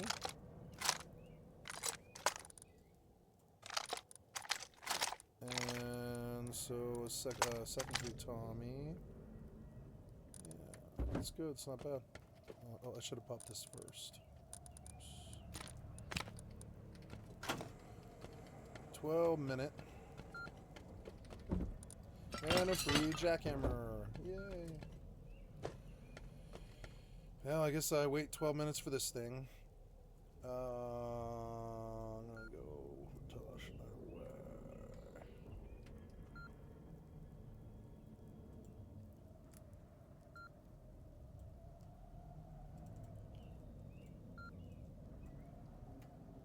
Okay, let's go back out again.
Oh, I forgot to move my character.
Is going up. Hello? In early 2024, Linux was sitting below 2%.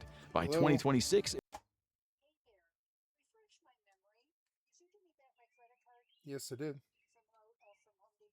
Yeah, the first thing I did was I handed it to you. Yes, I did. It's just on yours. I'm sorry, it's on the driveway side of the greenhouse, and I'll move it wherever you want it, whenever. Okay. I don't mind moving. It's not very heavy. Yeah, sure. All right, bye.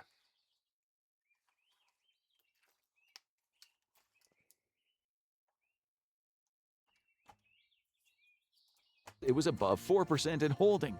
Windows over the same period dropped from 96% to 92%. That is the biggest sustained drop the survey has ever shown. Steam has around 130 million monthly active users. About 6 million of them now play on Linux instead of Windows. That number used to sit in the hundreds of thousands. Now it's bigger than the population of Denmark.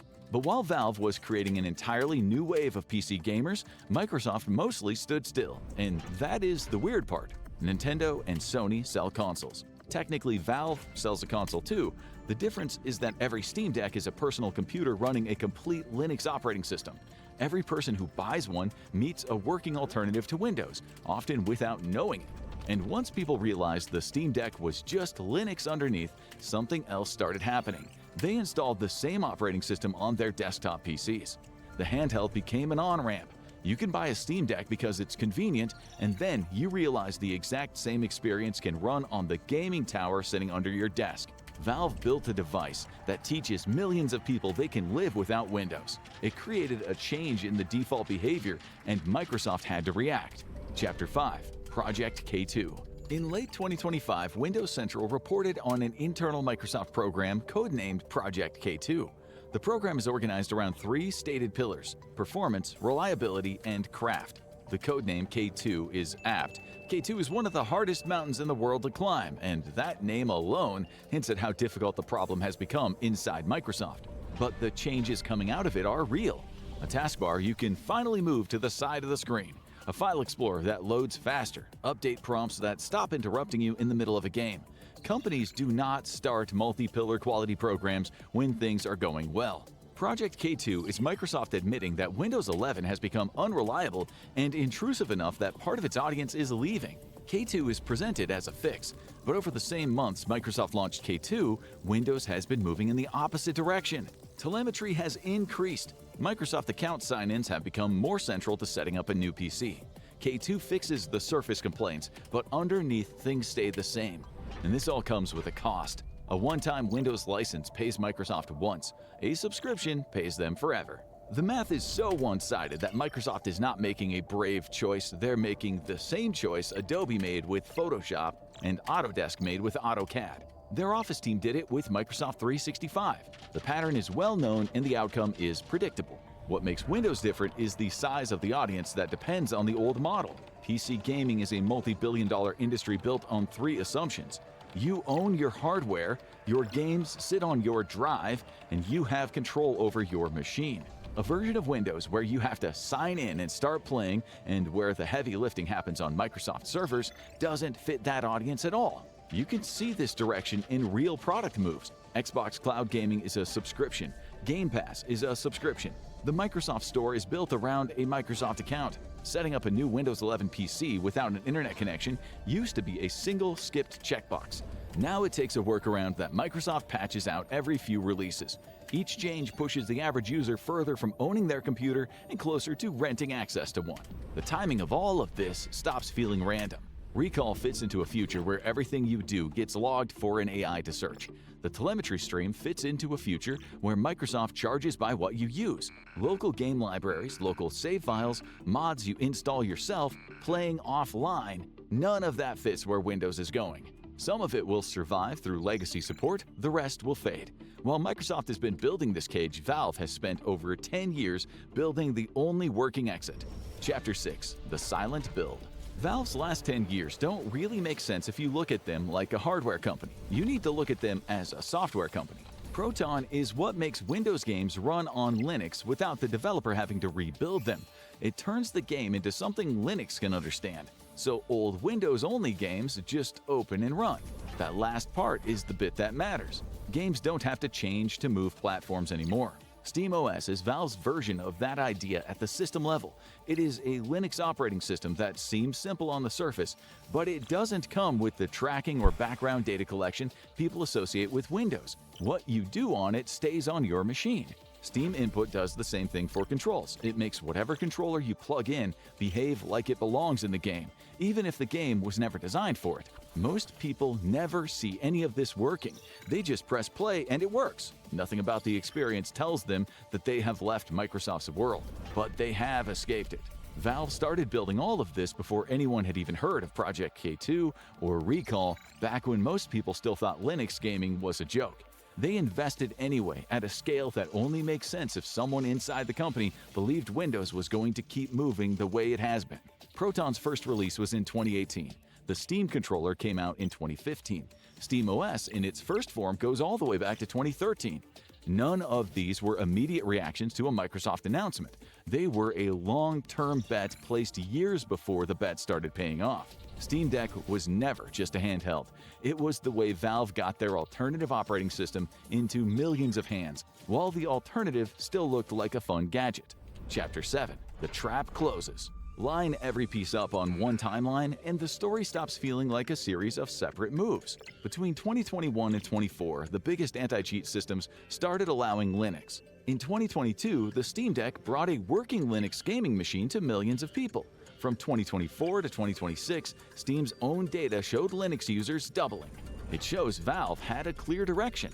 Set them next to Microsoft's moves, and the coincidence falls apart. Recall was announced mid-2024. By then, Proton had already been in active development for 6 years. Project K2 started in the second half of 2025. By then, the Steam Deck had been selling for 3 years, and Linux had already passed. It was 3 rockets. That's good. To jump to rocket, I don't have to buy, I guess. Ooh, double door, although I won't use it. But yeah, good stuff. I'll be able to research double door, I guess. It doesn't really matter. The laser might be cool for that, for the Python, actually. Although, then I don't have a flashlight, but I don't think it matters. So cool. There was that. I got this lock crate. I was hoping for an advanced blueprint fragment, but I didn't get any. But it was worth a try. Landing in the dark like this is gonna suck. I might actually just move forward to airfield and do a run all night, as opposed to trying to land in the dark. I think I've got enough room. I think, yeah, I'm fairly sure I have enough room. Oh, if I recycle, I'll have enough room, yeah. I have been lagged.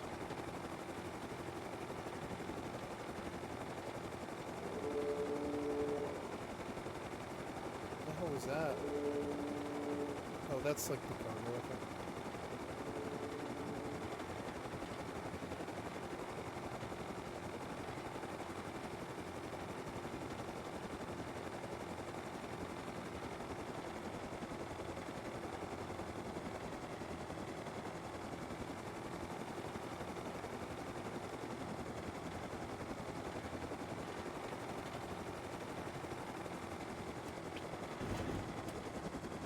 was a good landing.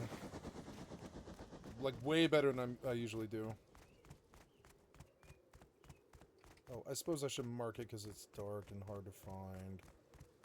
Yeah, I might actually kind of struggle to remember where this is, so I'm just gonna mark it so I don't get in trouble. I will recycle all this crap, and then I will go to the basement, and I will get me an advanced blueprint frag, and I will be 1/5 of the way to the T3.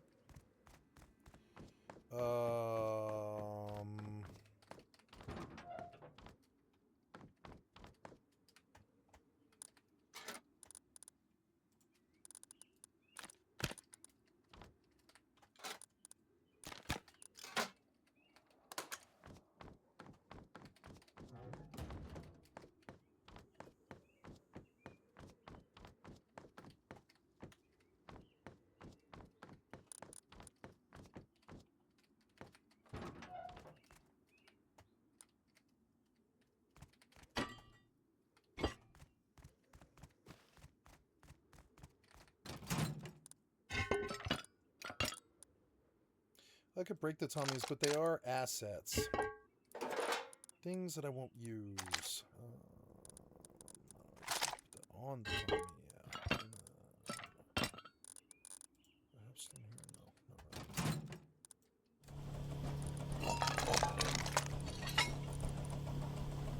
That's good. Oh, shit, did I put a fuse in already? I shouldn't have done that. No, I haven't been to the fuse yet, right? I don't know. Oh, I did. Turn it off, though. Whatever. Pull the fuse.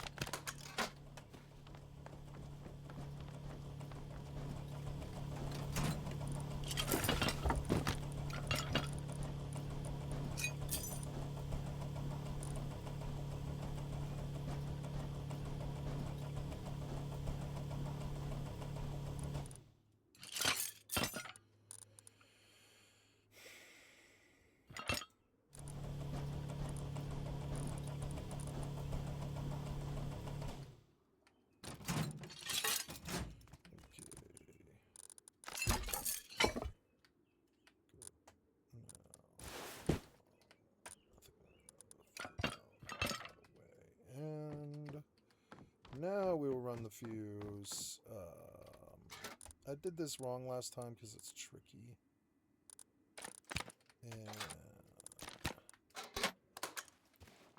did this wrong last time because it was kind of tricky. I don't want to do this again. I don't want to do this wrong again.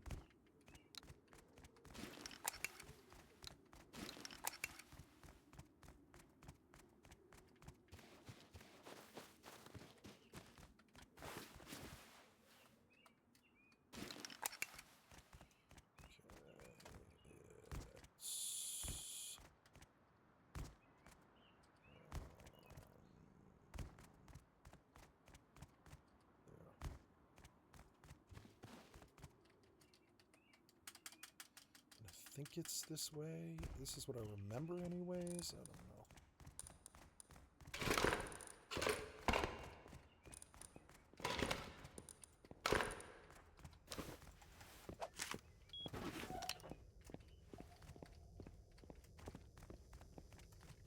know. Ooh, 2 diesel.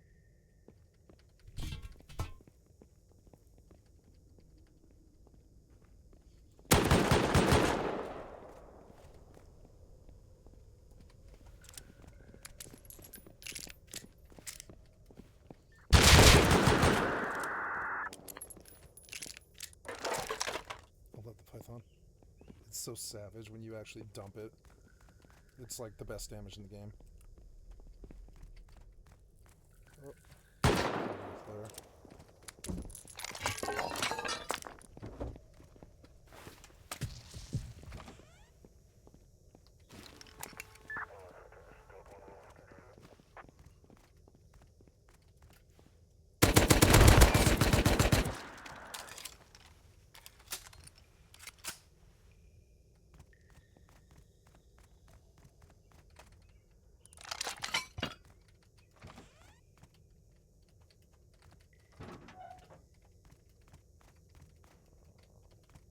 Oh. Going to blue.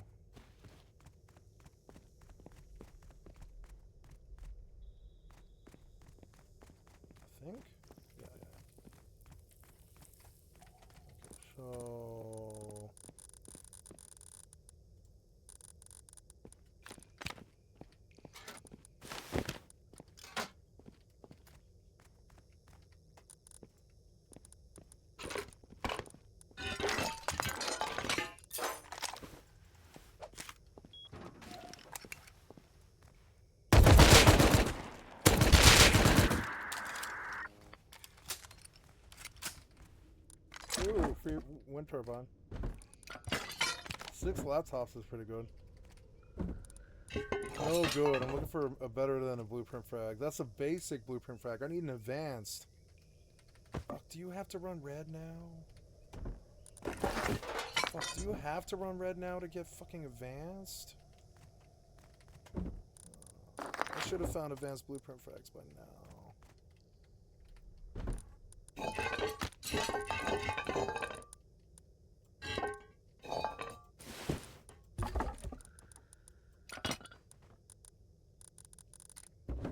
Well, red card's good. Suppose I could run like large oil. Of a tall order, but at least the scientists wouldn't poison me. That's what scares me about large oils. Is on hardcore, the zombies, or sorry, the scientists poison you, and it hurts. It kills you really quickly. So large oil was like this thing that most people just didn't do unless they had 4 people. Even then it sucks and people die. The Hazy is good. I don't know what to sub with the Hazy, however. Don't need that, so I'm going to take this, and then these things would stack. Oh, right, I can just stack that stuff into this. And you can throw in my inventory again. Go. This would take so long on PvP, like someone would just come. Someone would come to fuck with you. Alright, so, yep. I'll take all of it. And, yeah, now we go out on the helicopter and leave. This was not good enough. Blue card was nice, but I needed an advanced blueprint fragment. And I don't know.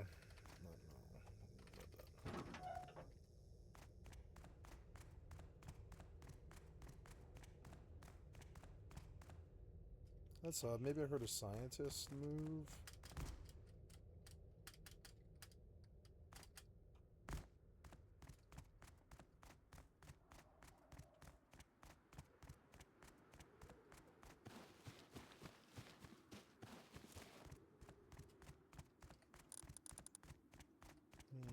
Maybe I should recycle again before I leave.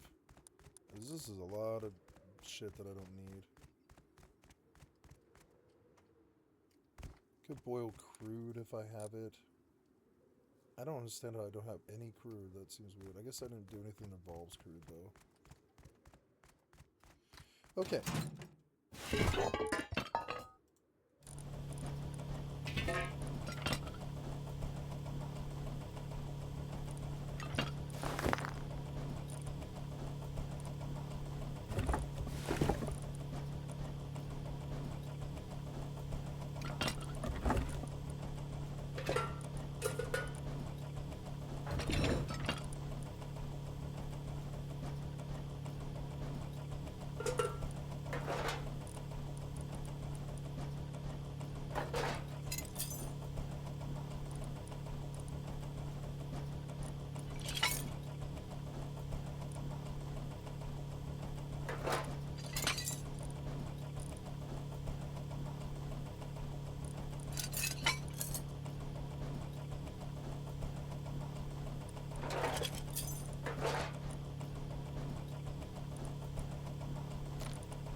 Tech trash might be good to have around the base so I can just make electrical stuff that I need.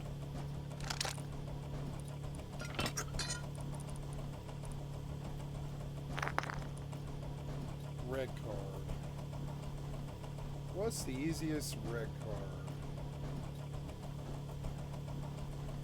Large oil. It's the fastest.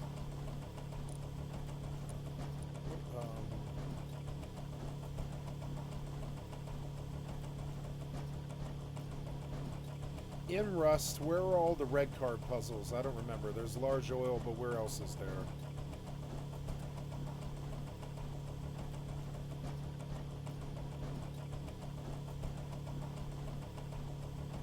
Lost Site, Maine, Miltons, Small Oil,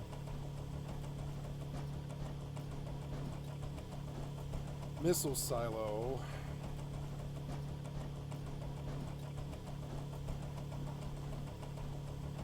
Underwater Labs.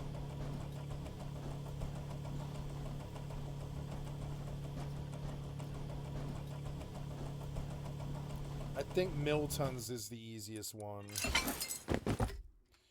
I could run Miltons. It would take me some time. It's more stuff than I want to do. I don't really need a T3. Maybe I find advanced blueprint frags as I go, just looting and doing stuff. Because it's like, it turns me into a slave trying to go do this solo. And I don't really want that. I'm doing so well in all the games.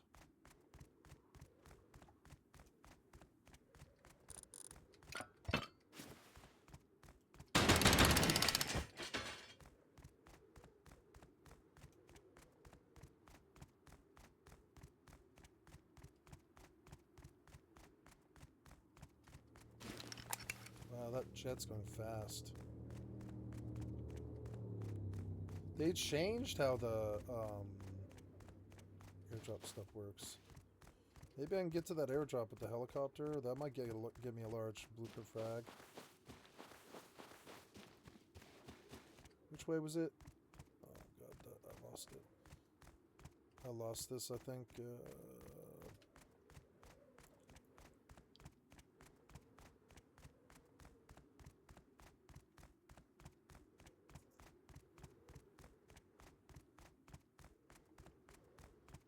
I'm just gonna go home. I have stuff. I feel like my storage is gonna run out really fast.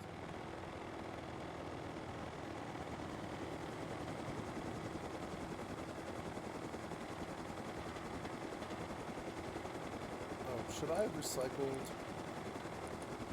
I don't think I needed to, no.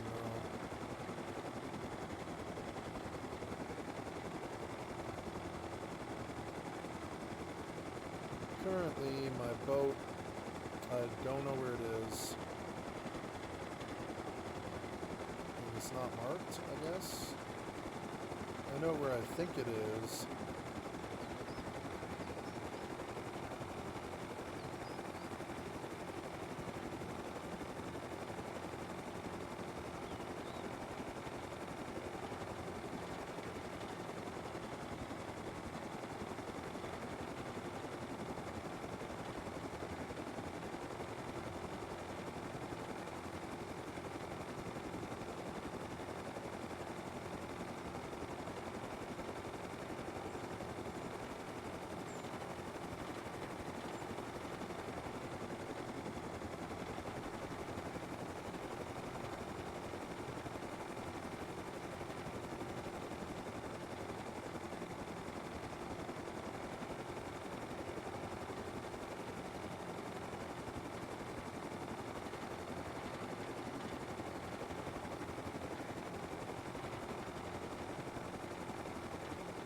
I wasn't that far.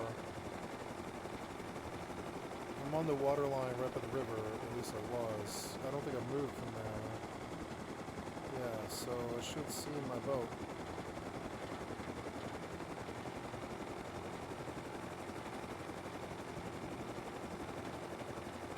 There it is.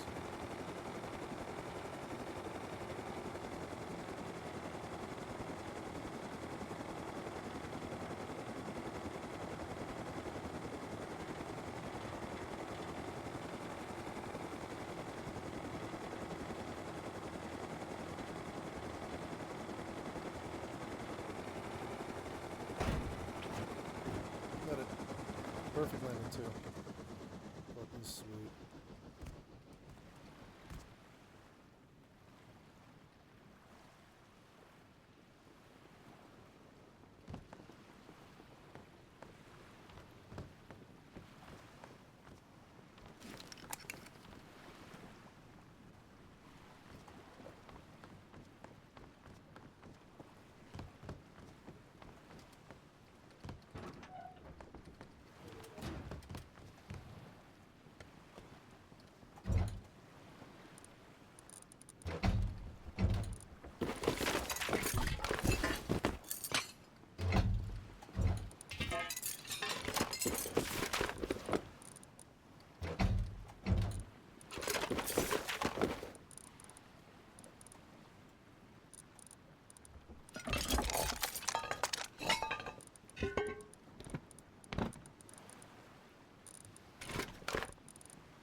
fast macOS on Steam.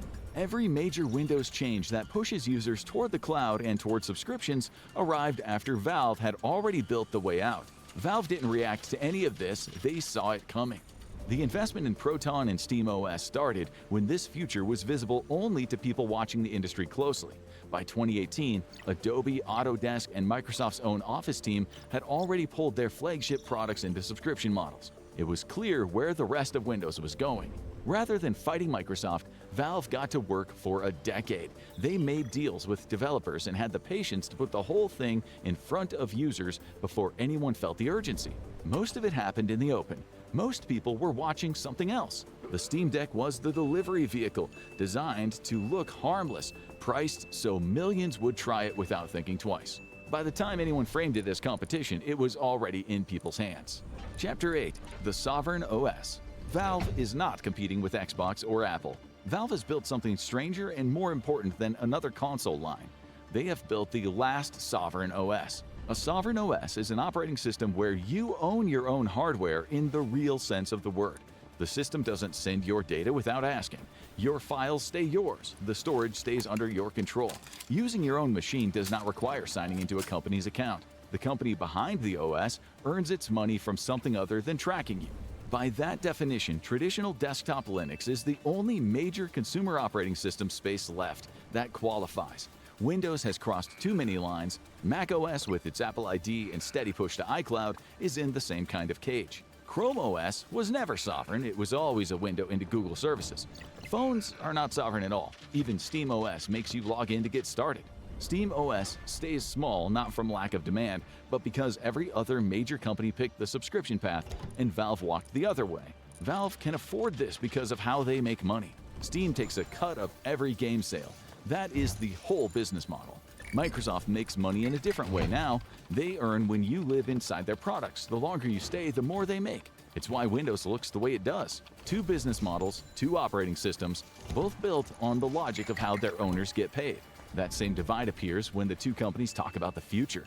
On one side, Microsoft talks about cloud computing and Copilot becoming the main way that people use a PC. Valve talks about hardware that they can ship, games you can store, and tools they can put in players' hands. One future is mostly a gateway into Microsoft services. The other is still mostly a computer. This isn't a story about Valve being the good guys. Valve is a private company doing what's in its long-term interest. The exit they built is careful defensive engineering, not a gift. But that exit exists, it works, and millions of people are already using it and the community. Oh god, it's been so long since I've ran mill tons. You have to like go down the tunnel outside, put in the fuse, follow the power line through mill tons, kill all the scientists on the way, clear blue card when you're ready, sorry, swipe green card and then get through and swipe blue card, and then you go all the way through and swipe red card. It has been so long, I have almost zero interest in doing it, and I don't remember. Might be good to refresh myself on stuff like that. It's not that hard to run mill tons, and I'm equipped to do it here. And I would have to do it 5 times, which makes it a nightmare. That's like a nightmare. I think launch is the easiest one.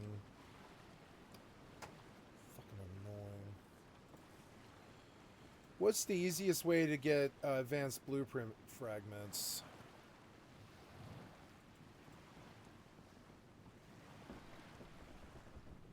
Red card puzzles.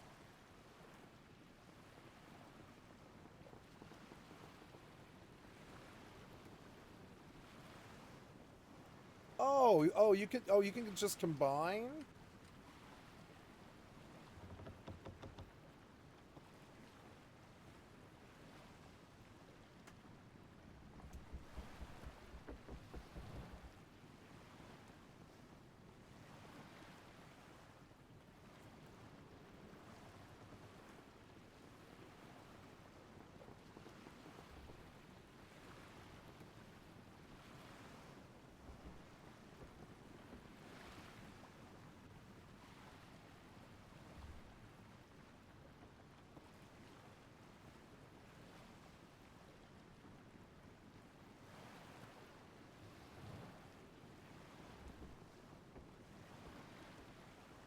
Advanced blueprint fragments. So I forgot that you can combine, but that's still a lot of work. 20 for one, so we're talking about 100 frags. I guess that's a lot. Small oil would be acceptable.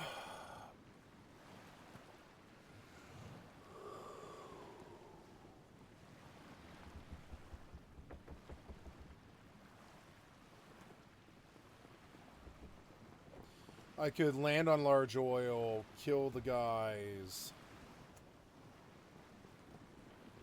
and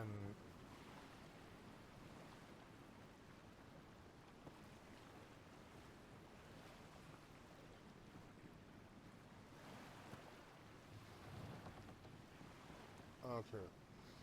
So it's, yeah, large oil would be not that bad actually on a non-PvP server. Let's try a large oil run. I'll just put this set at risk. Yeah, let's go to large oil. And I'll put this set at risk trying to land in a mini heli. And we'll just see how it goes, I guess. I'll make some bandages just so I don't get screwed up on that. Alright, going to large oil. I'm just going to swipe red directly. Take the frag and leave. I don't think I need to do the crane, because that'll call the heavies. Where am I going? Alright,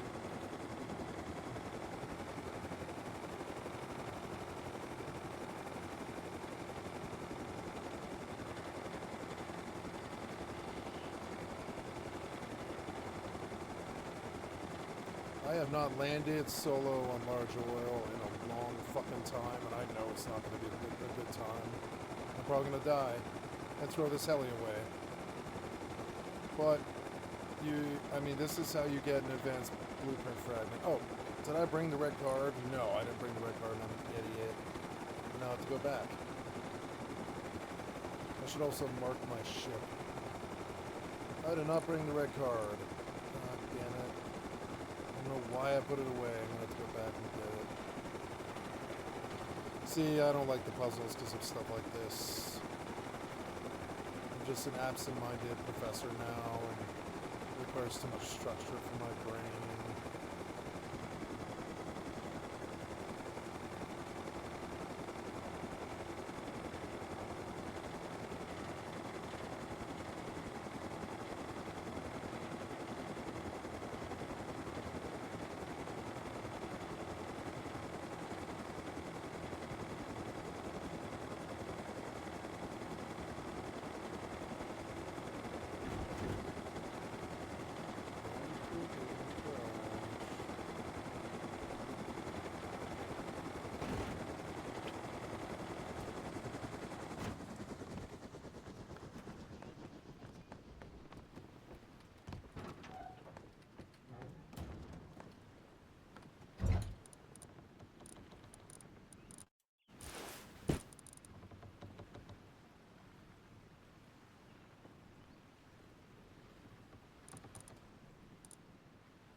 You know, a rocket launcher and some rockets could make my job a lot easier. Did I pick up a rocket launcher? I thought I did. No, it would be fun to rocket some of these guys while they're sitting back in their little hidey holes. But I don't have a rocket launcher. Oh no, I don't have a T3 is the other thing. Although, I don't know. Maybe it's T2 now. I don't know. Is rocket launcher T2?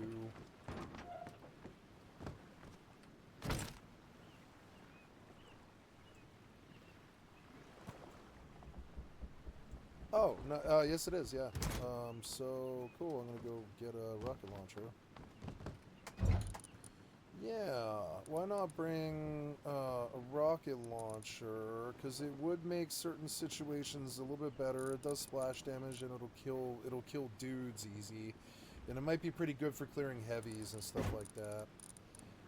I don't know. Landing on large oil. I don't really think. You know what I should do? I should take the ship to large oil, and I should park at large oil.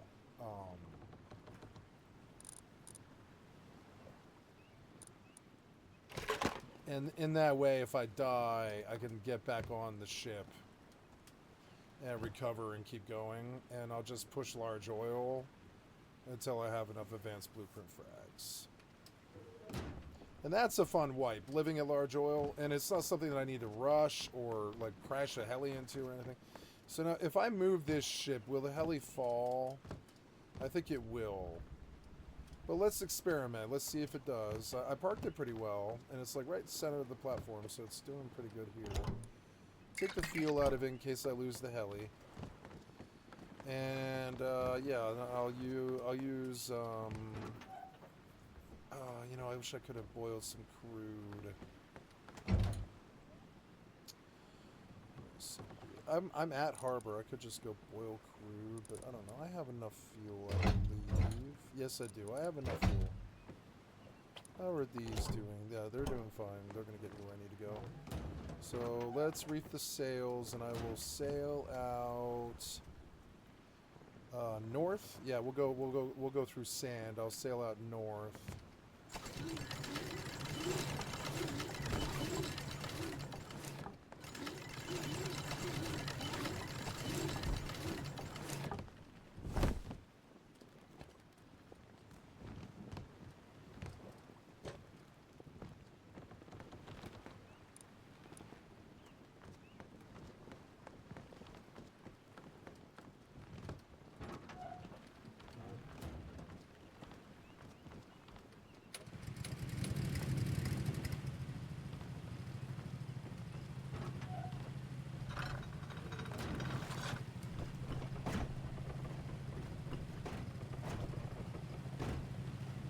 Oh, this is the wrong direction. Turn around. Look, I'm like sailing on a raft. It's so cool. It's so much cooler than raft.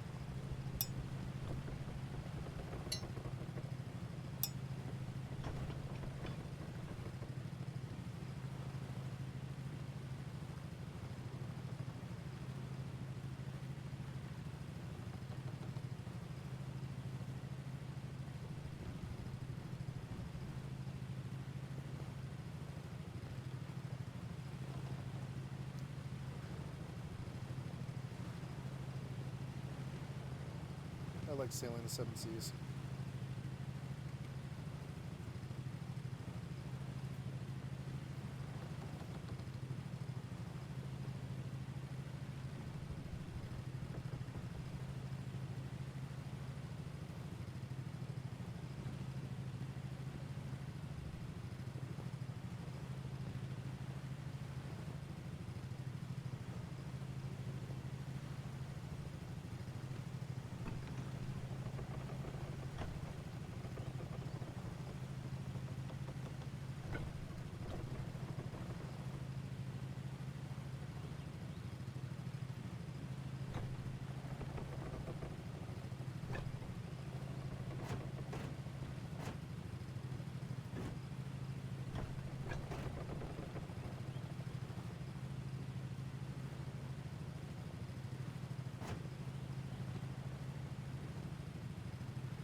think I'm keeping the heli.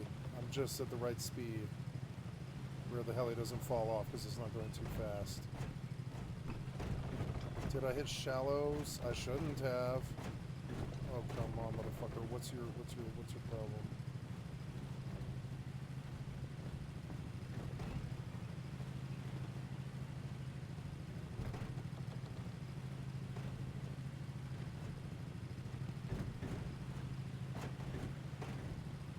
What was this? I am out far enough where this shouldn't have happened.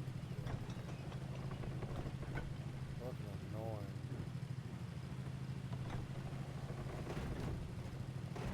There, I'm wedged again. Why am I wedged? Get me out deeper. I'm wedged again. Maybe it's lag, actually. I don't know. Is this lag? I think it is lag. Turn. Turn, damn it.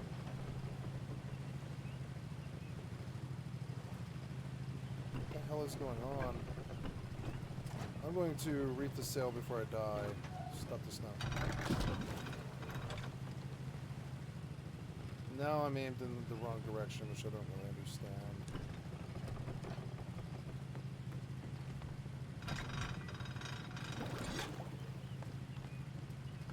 You will not turn. Fine, turn that way. Do something. Don't take me out where I die.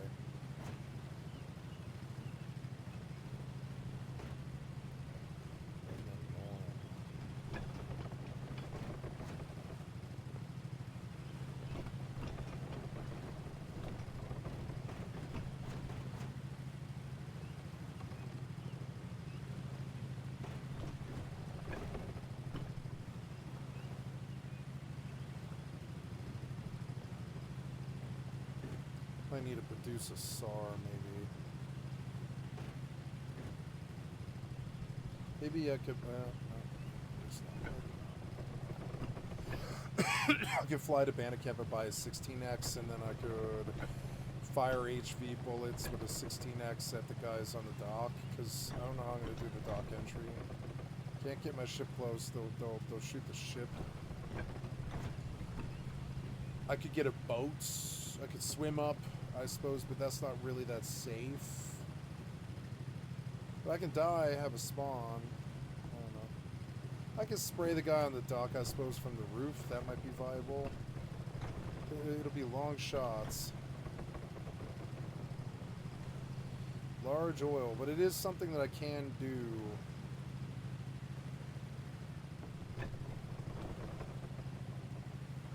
Underwater labs would be, since it's on the map, underwater labs might be actually better.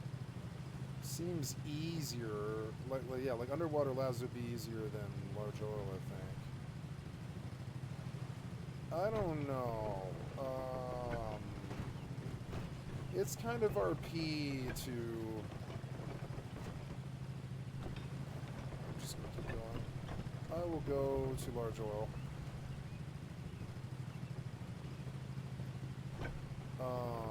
I don't want to swim. I don't want to swim every time I die.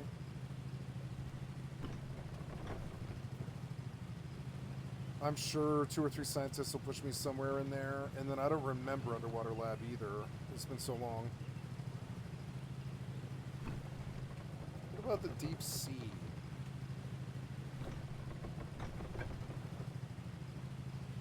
Could go to the deep sea.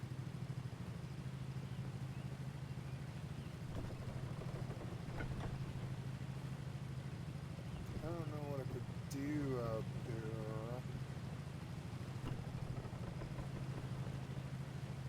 Can you get large blueprint frags from, or advanced blueprint frags from the deep sea?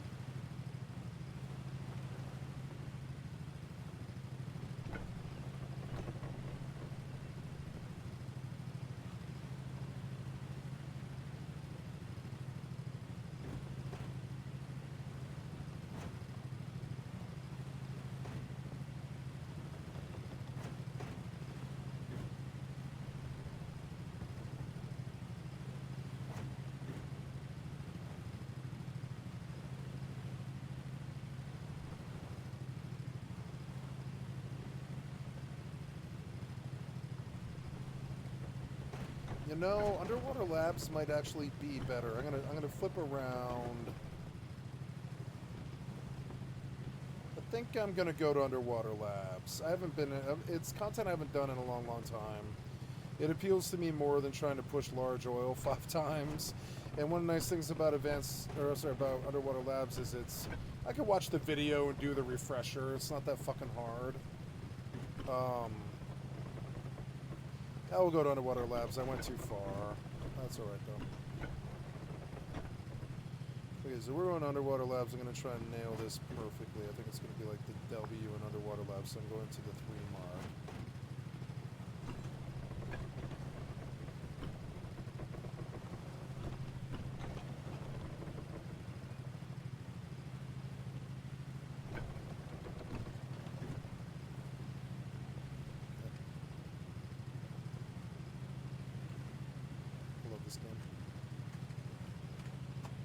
Okay, going on to...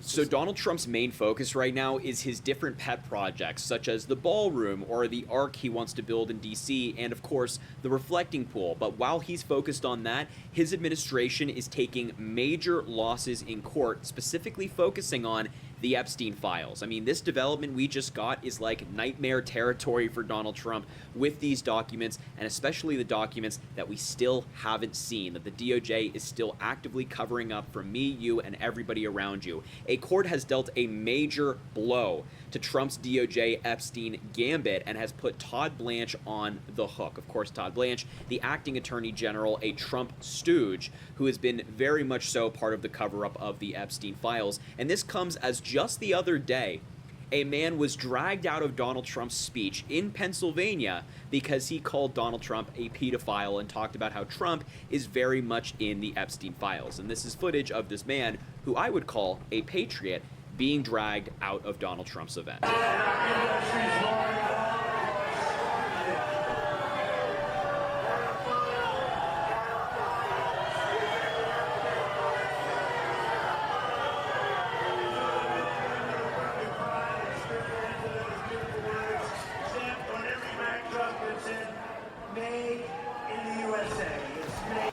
That's a real patriot right there, going to Donald Trump's event, interrupting it, and calling him out for being in the Epstein files. And look at all these Trump goons in the crowd, like, putting their hands on him. First of all, this guy in the red should be charged with assault. I mean, he is putting his hands on this man who is using his... This guy's MAGA, too, or he wouldn't be able to walk amongst all those maggots. First Amendment right. The police are meant to be escorting him out, not this loser right here. So this guy should be arrested for assault. He should be charged with assault because that's exactly what happened. But the man screaming this is a true patriot. And of course, the guy in the red... This footage, man was dragged out of Donald Trump's speech in Pennsylvania because he called Donald Trump a pedophile and talked about how Trump is very much in the Epstein files. And this is footage of this man, who I would call a patriot, being dragged out of Donald Trump's event.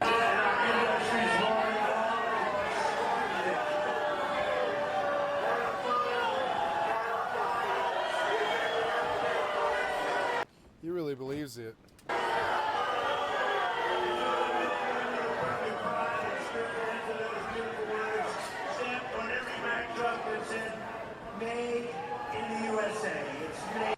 That's a real patriot right there, going to Donald Trump's event, interrupting it, and calling him out for being in the Epstein files. And look at all these Trump goons in the crowd, like, putting their hands on him. First of all, this guy in the red should be charged with assault. I mean, he is putting his hands on this man who is using his First Amendment right. The police are meant to be escorting him out, not this loser right here. So this guy should be arrested for assault. He should be charged with assault because that's exactly what happened. But the man screaming this is a true patriot. And of course, on the eve, this happened just a couple days or maybe yesterday, on the eve of Donald Trump and getting this terrible news. But I also want to highlight, since Donald Trump loves to talk about the reflecting pool, let's talk about it, because he is celebrating different arrests that have happened in connection with the reflecting pool. Simply people just like putting their hands in the water, and yet he will not say the same thing about people who haven't been arrested for the Epstein files. He holds people who've put their hand into water to a higher standard than people who are best friends with Epstein and could have potentially done some really bad things with him. Lawmakers are highlighting the arrest disparity between the reflecting pool and Epstein. 6 people have been arrested for alleged vandalism at the Lincoln Memorial reflecting pool, leading Donald Trump to advocate for severe penalties, including jail time. He wants them to go to jail for 10 years. The arrests occurred after a multi-million-dollar renovation of the pool. In stark contrast, no new arrests have been made in the U.S. Months after the DOJ released millions of documents related to Epstein, even though there are all these different emails that indicate that other people participated in crime. Trump has taken a detached stance on Epstein on the Epstein files, I should say, urging the public to go on to something else, even though federal prosecutors identified alleged co-conspirators. So with the reflecting pool, Donald Trump calls them vandals and domestic terrorists and things like that. But with Epstein, he says, no, just go on to something else. Representative Suha Subramaniam, a Virginia Democrat, criticized the administration for aggressively pursuing vandals at the reflecting pool while failing to hold Epstein accomplices accountable. For example, Donald Trump at his speech in Washington, D.C. last night had this to say about people connected to the reflecting pool, but he will not say the same thing about people connected to Epstein. And opens in a short period of time. And the reflecting pool that you've heard so much about, which is so incredible, it's been gruesomely vandalized by thugs, bad people. But soon we'll be looking as beautiful as it looked just 2 weeks ago. In fact, I looked. You're the thug. We all know the truth, pedophile. You're the thug. Liar. At it just a little while ago. It looks perfect already, but we're fixing it. The vandals got to it. They've largely been caught and are being prosecuted. We can't let that happen to our country. So he will celebrate the prosecution and the arrest of people for, once again, just putting their hands into water, but people who did bad things with Epstein, that's a no-go for Donald Trump. But let's get into the main story here that we want to talk about. This court dealing a major blow to Donald Trump and his Epstein cover-up. A federal judge ruled today that courts can, in fact, force the Department of Justice to release Epstein files that the Trump administration has fought to keep hidden. Yes, they are still actively doing this behind the scenes, and so when Donald Trump is ranting out there about the reflecting pool, number one, I think he's doing it because he really cares about the pool, but also number two, he just wants anything else in the headlines but the Epstein files. He doesn't want us talking about this. He doesn't want you to know about it. He wants you focused on other things. And of course, I think there's really valid reasons to talk about the reflecting pool. I mean, he wasted tens of millions of dollars of taxpayer money on a pet project, but this is a major topic as well that we have to stay focused on. This U.S. District Judge Emmett Sullivan issued the ruling in Washington, D.C., siding with independent journalist Katie Fang, shout out Katie Fang, in the first ever lawsuit brought to enforce the Epstein Files Transparency Act, a law passed nearly unanimously in 2025 by Congress. Acting Attorney General Todd Blanche must now explain why he shouldn't be forced to release names redacted from emails that court documents describe as referencing a torture video and sexual activity with minors. The name of co-conspirators in a draft federal indictment and FBI interview notes from a victim who says Epstein introduced her to Donald Trump and that Trump assaulted her when she was 13. These are some major documents. These are major documents which have been redacted or outright not released by the Department of Justice. There's obviously an ongoing cover-up, and yet Todd Blanche goes on these Sunday shows, he goes onto the mainstream media shows and says, we've released all of the documents, we've complied with the law. He's even said that under oath in front of Congress. But all of these things in this Katie Fang lawsuit, which thankfully she brought, all of these things in this lawsuit are still very much being hidden and are very much not in compliance with the law. Instead of defending his actions, Blanche argued the court had no power to hear the case at all. That gamble failed. When a defendant in federal court fails to challenge specific allegations, those allegations are deemed admitted. Quote, the Attorney General has conceded that he is in violation of the act, the ruling states directly. That's a pretty major ruling. Blanche has also never reviewed foreign language materials in the Epstein files, and he still hasn't published an explanation for his redactions, something the law required by December 19th, 2025, which was more than 6 months ago. 6 months. We've been waiting for an explanation on some of these redactions. Many of these redactions might include Donald Trump's name. I mean, there's some theories out there that a lot of these documents with these big black markings may be referencing the current president of the United States, given some context clues, and Todd Blanche still hasn't explained every single redaction as is required by the law. The ruling is a landmark for a simple reason. The transparency law had no enforcement mechanism built into it. Fang's attorneys sued under the Administrative Procedure Act, a law that lets courts review and overturn government agencies' decisions. Judge Sullivan found the DOJ's document releases count as an agency decisions a court can reverse. Any journalist, researcher, or watchdog group can now use that same door. So this is genuinely a huge case. Blanche asked for more time before the order took effect, up to 60 days. The judge said no. Thank you for smacking Todd Blanche down, because look, this is all they live off of. They live off extension after extension after extension. Can we have 60 days? Can we have a year? Can we do this? No. The law orders you to do X, Y, and Z right now, and you haven't done it. There's a cover-up taking place. DOJ's only move now is to ask the U.S. Court of Appeals for the District of Columbia Circuit to block the order, a court battle the government must fight, having never denied it broke the law. Wow. So a really, really major loss for Donald Trump, for Todd Blanche. And look, for members of the Trump administration, for Trump fans out there, if you needed any more bad news on Donald Trump's Epstein cover-up, look no further than this poll that recently came out about his cover-up. It is a brutal one, and it suggests widespread doubt, even among Republicans, that the administration has delivered justice or brought accountability to those connected to Epstein. In this latest Reuters and Ipsos poll conducted between June 3rd and June 8th among 4,500 adults, it found that just 10% of Americans and only 21% of Republicans think the Trump administration has helped in efforts to hold people accountable connected to Epstein. Additionally, just 1 in 5 Americans said they believe Epstein's alleged associates have been held accountable. A far larger share, 84% of respondents, including similar proportions of Republicans, Democrats, and independents, said the Epstein files reinforce a broader belief that powerful people in the United States are rarely brought to justice. Meanwhile, 75% of those surveyed said they think the federal government is likely still withholding information about Epstein's alleged network of clients, which I would agree with. A brutal poll for Donald Trump, because on every single one of those claims, he and his buddies have said the exact opposite, and I think the American people will have something to say about that in November at the polls. So look, I will leave the video there. I just wanted to talk to you about this. The crowd's empty. Uh-oh, Trump's crowd is empty.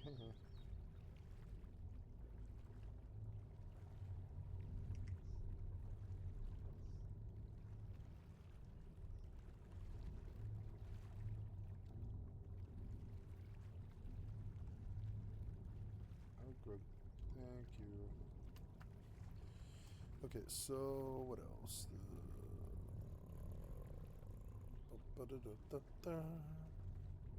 What's the difference? Are they the same thing? They're like the same thing.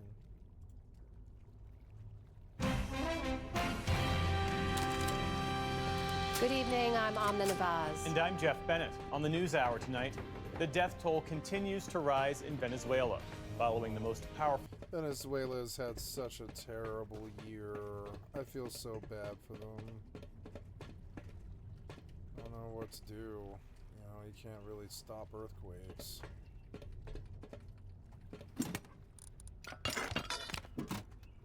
They had a bad year because of us. Well, it's easy enough to get frags, but I don't have a... I don't have a... Wait, 9 sticks. I think that's keeping.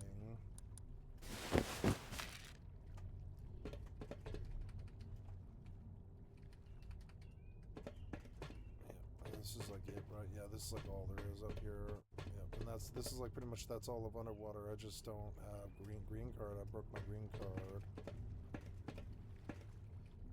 I don't remember where how to start red card, and I think you might need green card to get to the fuse. I don't remember. It's been so long. I think like this green card room is actually a fuse, and the fuse turns on a red card, and I don't remember where red card is. And I hate puzzles like this. I hate non-intuitive puzzles like this. I actively resent them, frankly. So I don't know. I don't feel like doing this.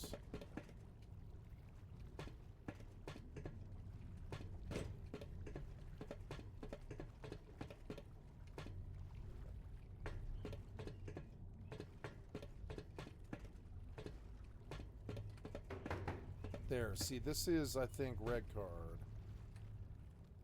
But I think you need green card to get in this room to turn the... Yeah, I think I can even see I see the sparks from the fuse box. I broke my green card like an idiot. Now I have to go remedy that. Which sucks. So I'm going to get out to the moon pool and leave.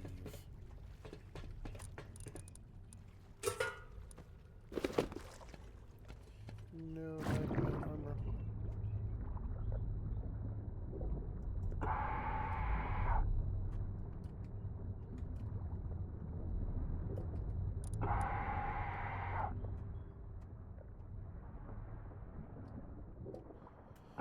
But it's like the fastest way into... This was good, though. This is a good place to sit and push. And even if it is just like gathering blueprint frags. Oh no, my heli fell. What do I do now? I better try and get it up, but I don't know. Let's get all this stuff off first. I can just keep stacking chests, I suppose, and filling chests. There's nothing really stopping me from doing that. Maybe I can slap down another one right here. I don't know. I'm not full yet, am I? Yeah, I kind of am. Oops. I don't know what to do. Wellsies.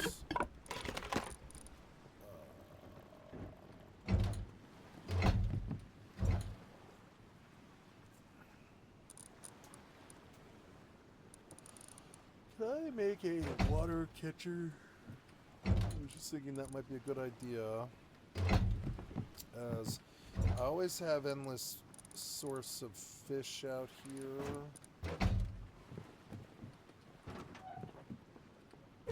Right here. And I have like endless source of food, but I don't have water. I want to put water. In like 40 minutes I have to go water the yard. All my pot seeds are gone for some reason. Seems weird. Maybe the helicopter hurt them or something. I don't know.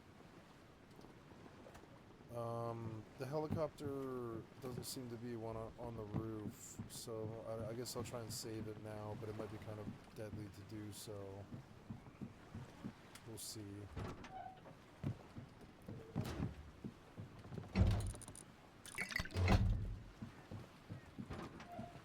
See if I can get the heli back on the roof.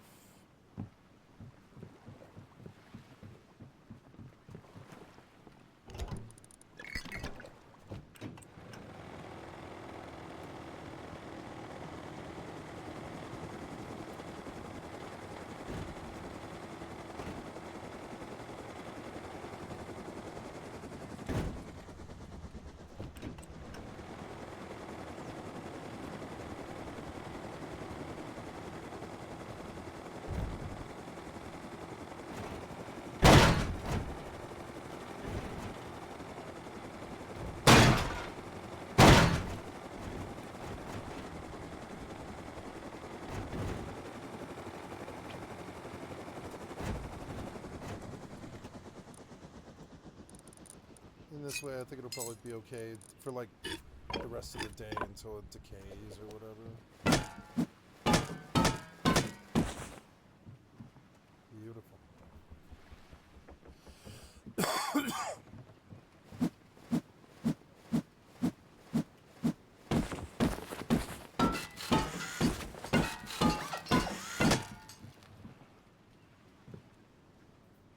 Corn.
I sort of need to be able to walk. That works, I think. I don't know. It's kind of cramped. I could just line boxes right here, a whole line along the edge, and I think that's what I'm going to do. Give me a couple of these.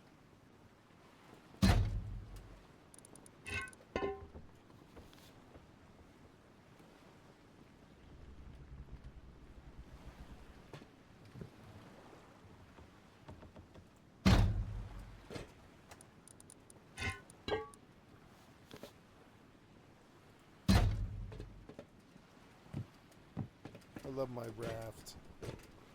So cool.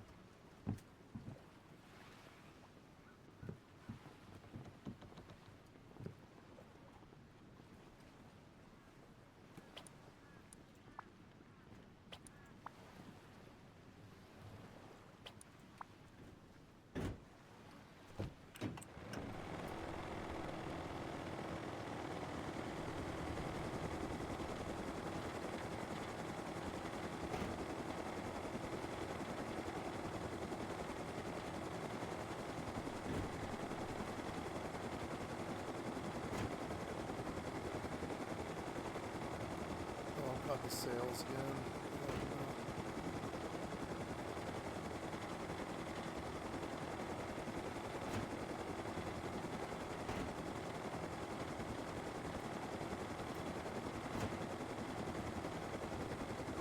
Oh no, again?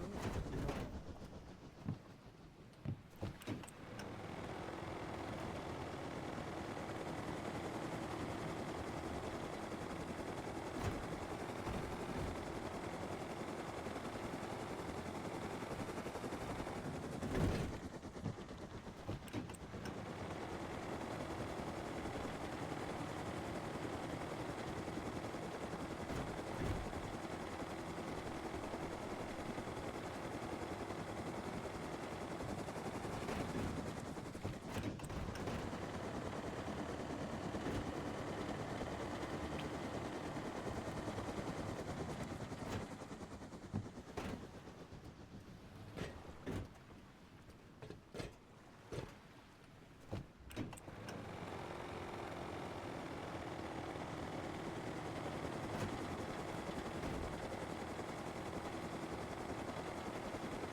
There we go. No, don't fall.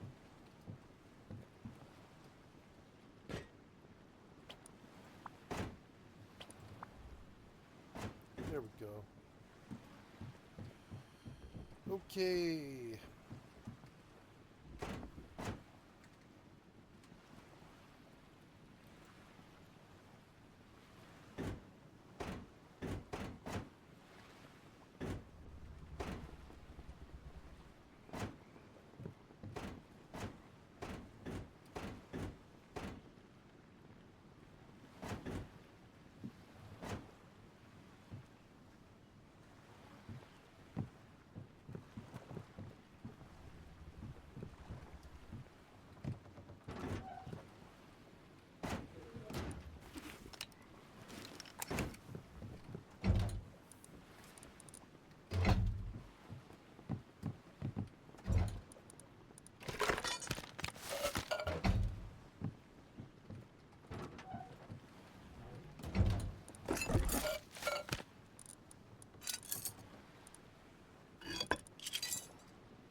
Jesus Christ, you scared the shit out of me today. What up, buddy? What up, buddy? Hey, how are you guys doing? What up? Not much. I'm trying to get my hands on advanced blueprint fragments so I can make a T3.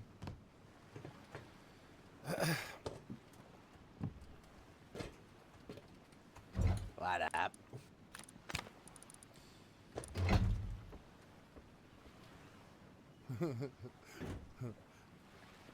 How you doing, Cap? I'm all right. You? Good. Here eating dinner. Ah. Yeah, I've got dinner here in about an hour. Oh, yeah. Fun? Yeah.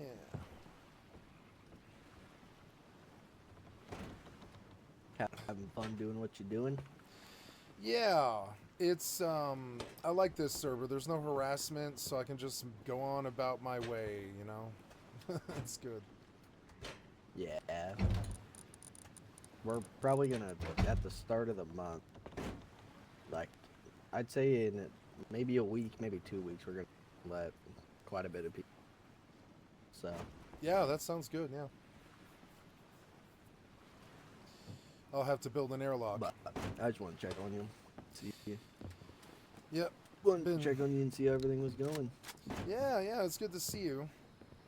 If, I don't know, Yeah, you too. just playing Eve, kind of, and kind of, like, distracted and stuff, but if you ever want to do something, let me know. Yeah, I'll let you know. Yeah. Well, if you need, excuse me, if you need anything, just let me know. All right, yeah.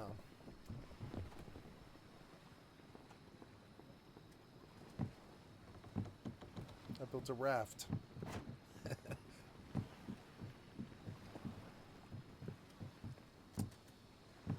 That's so cool. I don't know why I was talking. Oops. That's so cool that they can just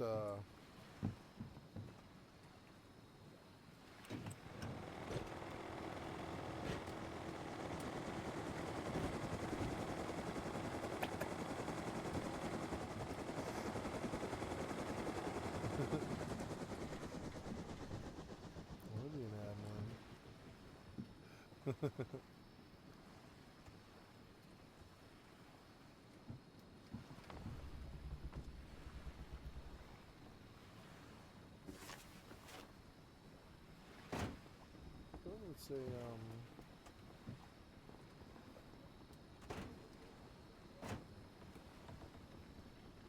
sorry, I'm so boring. I'm Ben, just... I'll catch you later. Have a good one, Ben. Yeah, good to see you. Yeah. I'm stuck waiting on this.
Community around it keeps growing. The real fight is not about market share. The real fight is about what a personal computer is allowed to be, a tool you own and control, or a rental from someone else that can change the terms whenever they want. Microsoft is answering that question one way, SteamOS is answering it the other way. There is not much middle ground. Most gamers will not think about this on any given day. When a game they own stops working without a Microsoft sign-in, then they'll think about it. The day a cheap key reseller copy of Windows stops activating because the policy changed, then they'll think about it. The day a Game Pass title gets pulled halfway through their playthrough, they will think about it.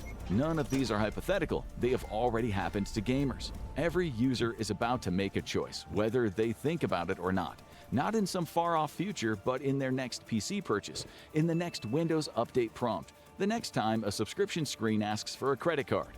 The alternative is already sitting on store shelves and running on millions of machines today. The question is no longer whether Windows fails, it's whether you will still own your own PC when it does. Microsoft isn't the only battle Valve is facing. They're now locked into a fight that could determine their future.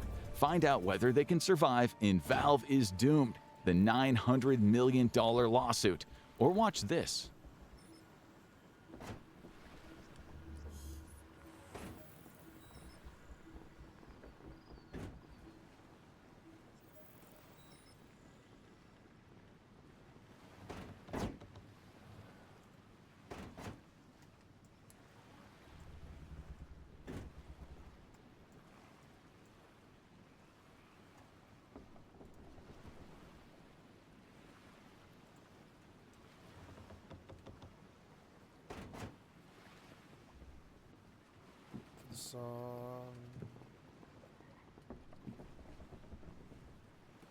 I need a green card. 60 fuel.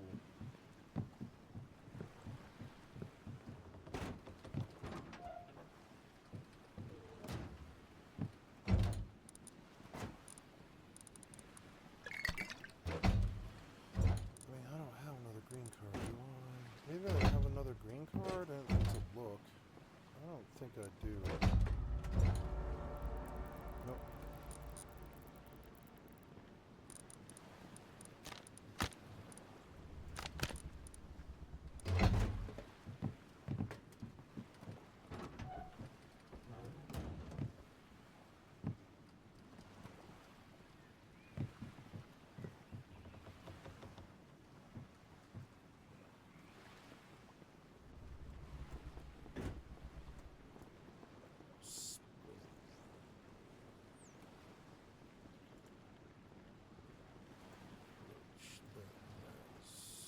You approach her.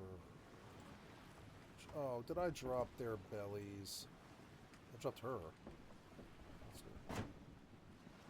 What about her, though? Did I drop her? I bet I didn't. Oh, no, I did. I did drop her. Okay, good. So, turn on the micro warp drive. And out we go to the belt. I love this mining. I think it's actually so fun. Like the risk that's associated with it, it is thrilling because it's like I'm out in a dangerous place. The sharks might come. They might pop me. I don't have anything worth anything. It's really like the cheap. I'm flying the cheapest ship in the game. So they can have the ship if they want. It's like, take my penny copper. It's like literally I'm sitting in a penny copper. It would be a gold. In World of Warcraft, it would be a gold. This ship is worth a gold. So they can have my ship. I don't care about this ship. It'd be like if you were in hardcore World of Warcraft and a PvP player killed you and all you had was a green on you that they disenchanted into a greater nether essence or something, or astral essence or something, and that sells on the auction house for a gold. That's what this ship is worth. It's worth like a greater astral essence, pretty much. So they can pop it if they want. It's really not, you know... It's not valuable. I don't care about losing these ships. The combined value is like maybe 1.4 mil or something between the two of them after the insurance. So go ahead and pop me. And I don't care if I'm AFK. I suppose I'll have to go get a green card. I was just waiting for the sun to rise.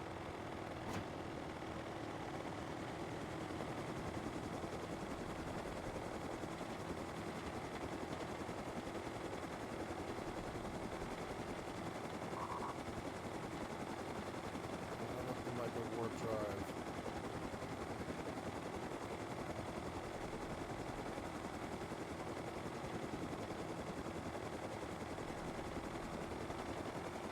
Well, I can go to Harbor, or sorry, Lighthouse, and I will get a green card really quickly. Yay.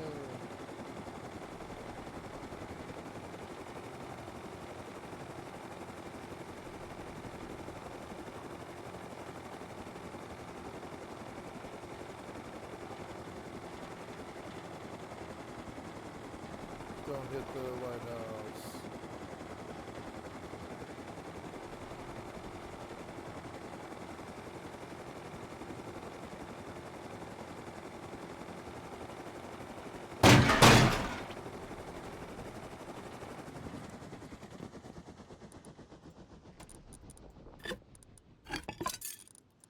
It's a bad landing, but it works, and it's fast.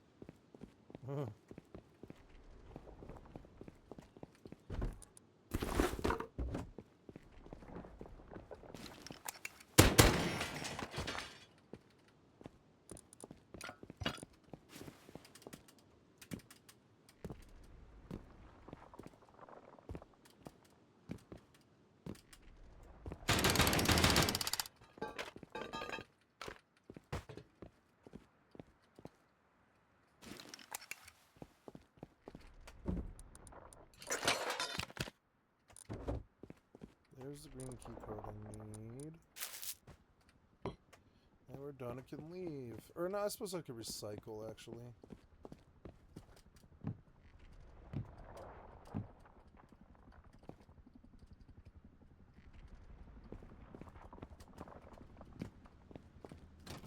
Oh,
pretty far out. I could try and run a cargo container.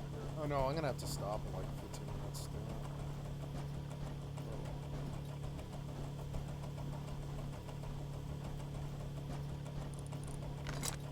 I got a supply signal for some reason.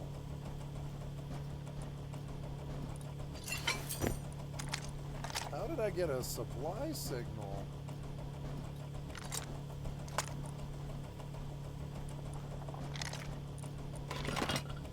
Sound crazy, but I'm fairly sure some workbench item, I don't know which one, just recycled into a smoke signal. Wow. Well, I'll take a smoke signal. I'm not unhappy, but I'll throw it here, I guess. Or I don't know, here? Yeah, I don't want to have to swim for it. I'll throw it on the beach is what I'll do. This won't kill me, will it? Not at all. I'll leave that there until I have to leave. I mean, I wonder if I can push it back off down to the flat part. Let's see. Push. Push. There we go. It wasn't a bad landing actually at all. It was really good. I got me right to the green card really fast. Let's throw that over there. And I will hope for blueprint frags. This is one of the ways to get blueprint frags is elite crates like this, hopefully. Might even pull an advanced blueprint frag, maybe. We'll see. Throwing smoke. Oh, man. That plane is fast now. Is the plane always that fast?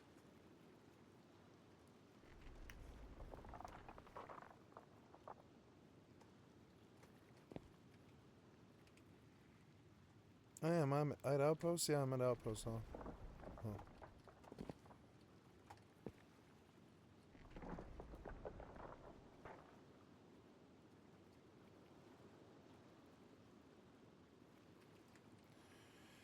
All right.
I haven't seen that movie, The Whale.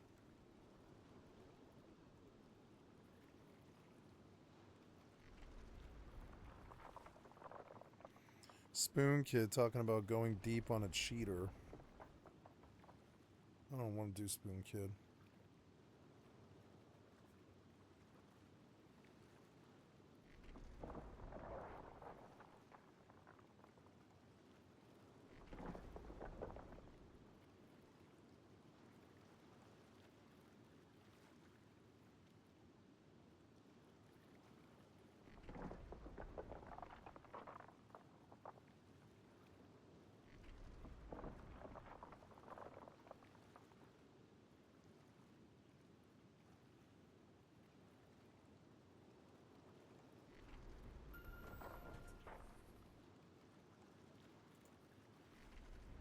SNAP benefits are changing basically continuously at this point. If you are overwhelmed, I don't blame you, because we've been watching rules get made and unmade and made and unmade just pretty much continuously. So today we're going to be breaking down what's going on with SNAP benefits in July of 2026. We're going to go over all of those new announcements that have been made and what you can expect as we move forward here. So first, a number of hunger reports have been released, and I want to make sure you guys all have this information because the statistics that are coming out are mind-boggling. Hunger is definitely getting worse. We've seen that 18 million households reported not having enough to eat according to June 2025 federal data. More than 3/4 said they simply couldn't afford more food. That is a lot. And if that's you or your family or your neighbor, I want you to know where you can go for help, which is the entire reason why we run this channel. We have so many resources that may be able to assist you if you are in that situation, because heartbreakingly, children are bearing some of the biggest burden from this.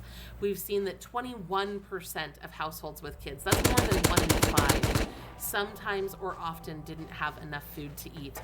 They couldn't reach a store due to transportation or health, and over 700,000 children have lost their SNAP benefits since July of 2025, which is just mind-boggling. And of course, that's part of that 3.5 million people that have already lost SNAP. So more changes are coming out that could make this harder to bear, which is part of the reason why we're doing today's update. So we know that those new work requirements are hitting more areas. They just recently started in Washington, D.C. again after more than 30 years of being suspended. So a lot of people are finding out that they are subjected to these work requirements. We did a video recently explaining that even some Social Security beneficiaries are affected by these rules, specifically those who are receiving survivors or early retirement, things like that, not necessarily the disability benefits, but some of the others.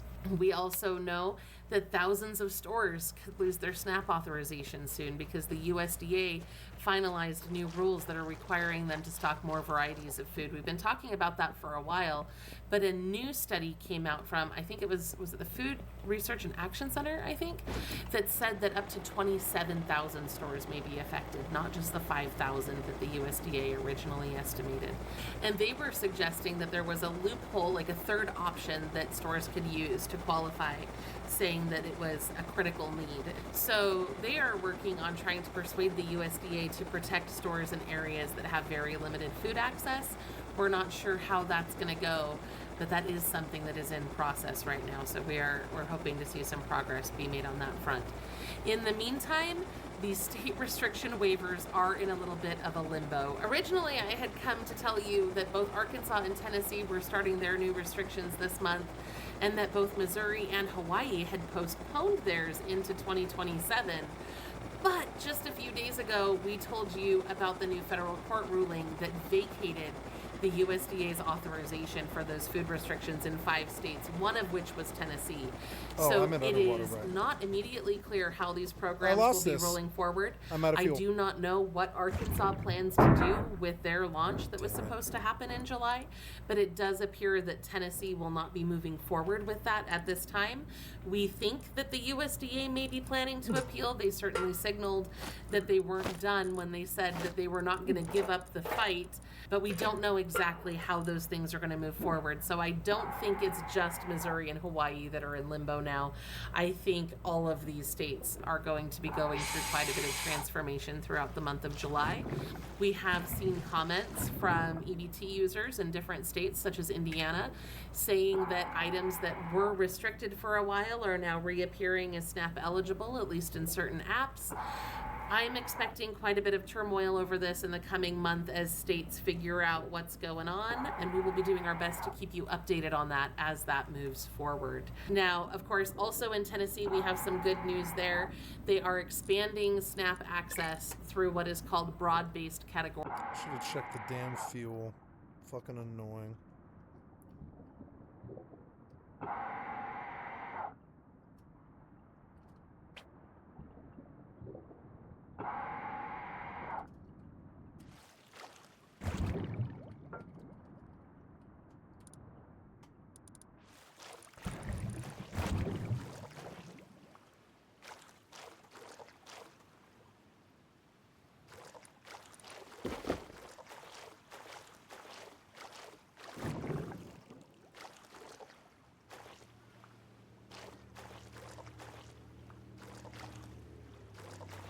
I lost my transportation.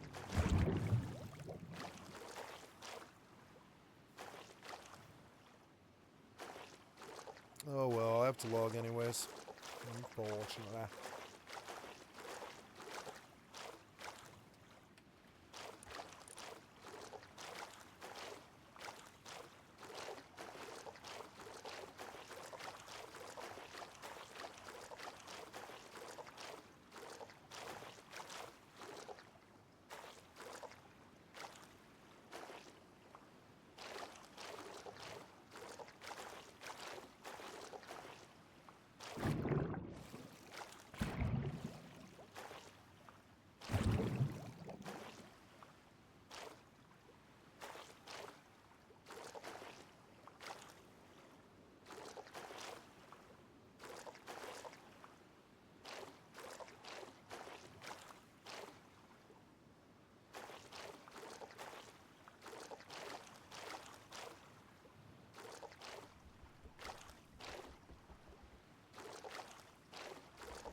I think I will go do my 76 daily. I think I'm done with Rust for today. I've been playing a lot of Rust, and I'm feeling burnt out on it.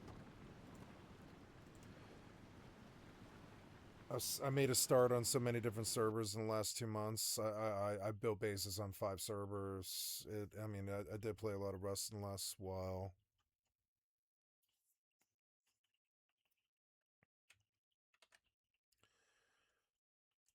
Oracle eligibility. Now, you may recognize that term from another video we did recently. It's such a pain in the ass when they require you to do work verification, because it's like you have to go out. It's not that hard to satisfy what they want before they'll give you your food stamps, but every week, or I think it's every month. Yeah, it's every month. You have to go, or at least in Denver it was every month, and you have to go down to. I went to the Fidel Castro building. It's usually some big building with a bunch of government buildings in it with social workers, and you have to show them your work history or your attempts to get work, and you have to show them the 5 you have to get copies of the applications that you fill out. And so what I would do is I would go online on Monster and places like that, and I would just apply to 5 places with my resume, and I would come in, I'd show her, and she'd be like, "Have a nice day, sir. We see that you're trying." And I'm like, "Yep, sorry, got a deferred adjudicated felony when I was 17. They don't want to hire me." And, but it was a pain in the it wasn't a pain in the ass. You could do it all in like 15 minutes. And sometimes the people call you back. But you go to the interview and you realize that it's not going to be the job that you can stand, or maybe they're not paying enough for what they want you to do, or maybe they want you to work graveyard or something that you don't want to do, or maybe it turns out where they wanted you to work is 10 miles away. You don't have a car is a very common problem. And you're like, I don't want to ride the bus for fucking 3 hours every day just to get $10 an hour. I'm not doing that. I'm sorry, I'm not commuting. That was a big problem. It's like I would tell her like, some of these I don't take because they're out there in fucking Commerce City or Centennial, or DTC is a really common place. And all of those places are like 10, 15, 20 miles away, depending on where you are in the city. And that means an hour and a half to 2 hours of traffic. And, and they're only paying you like 10, $12 an hour, maybe 15 max, something like that, for whatever it is. And so you're like, okay. And then each day you can get a pass for $40 each month, or you can pay $10 each. It's like, it's like $5 to $10 each day for a day pass. And that's money gone out of your daily paycheck and stuff. And all that hassle and all that bullshit just to make enough money to pay the rent and pay for food. And by the end of that, maybe you have a cell phone bill, maybe one video game or something, but it's like, but it's like all that is just to live. And we've been watching videos recently about how that will grind you to dust. Essentially, it'll grind you like to the grist in the mill, and it'll grind your bones to dust. Essentially, it removes. I did it for a long time, and it removes your desire to do anything, and you get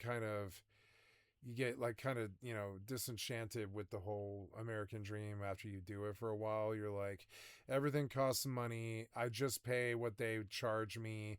Then I never get ahead. I never ever put anything in savings before it's wiped out by some other crisis or some problem, or my car breaks down or something. And so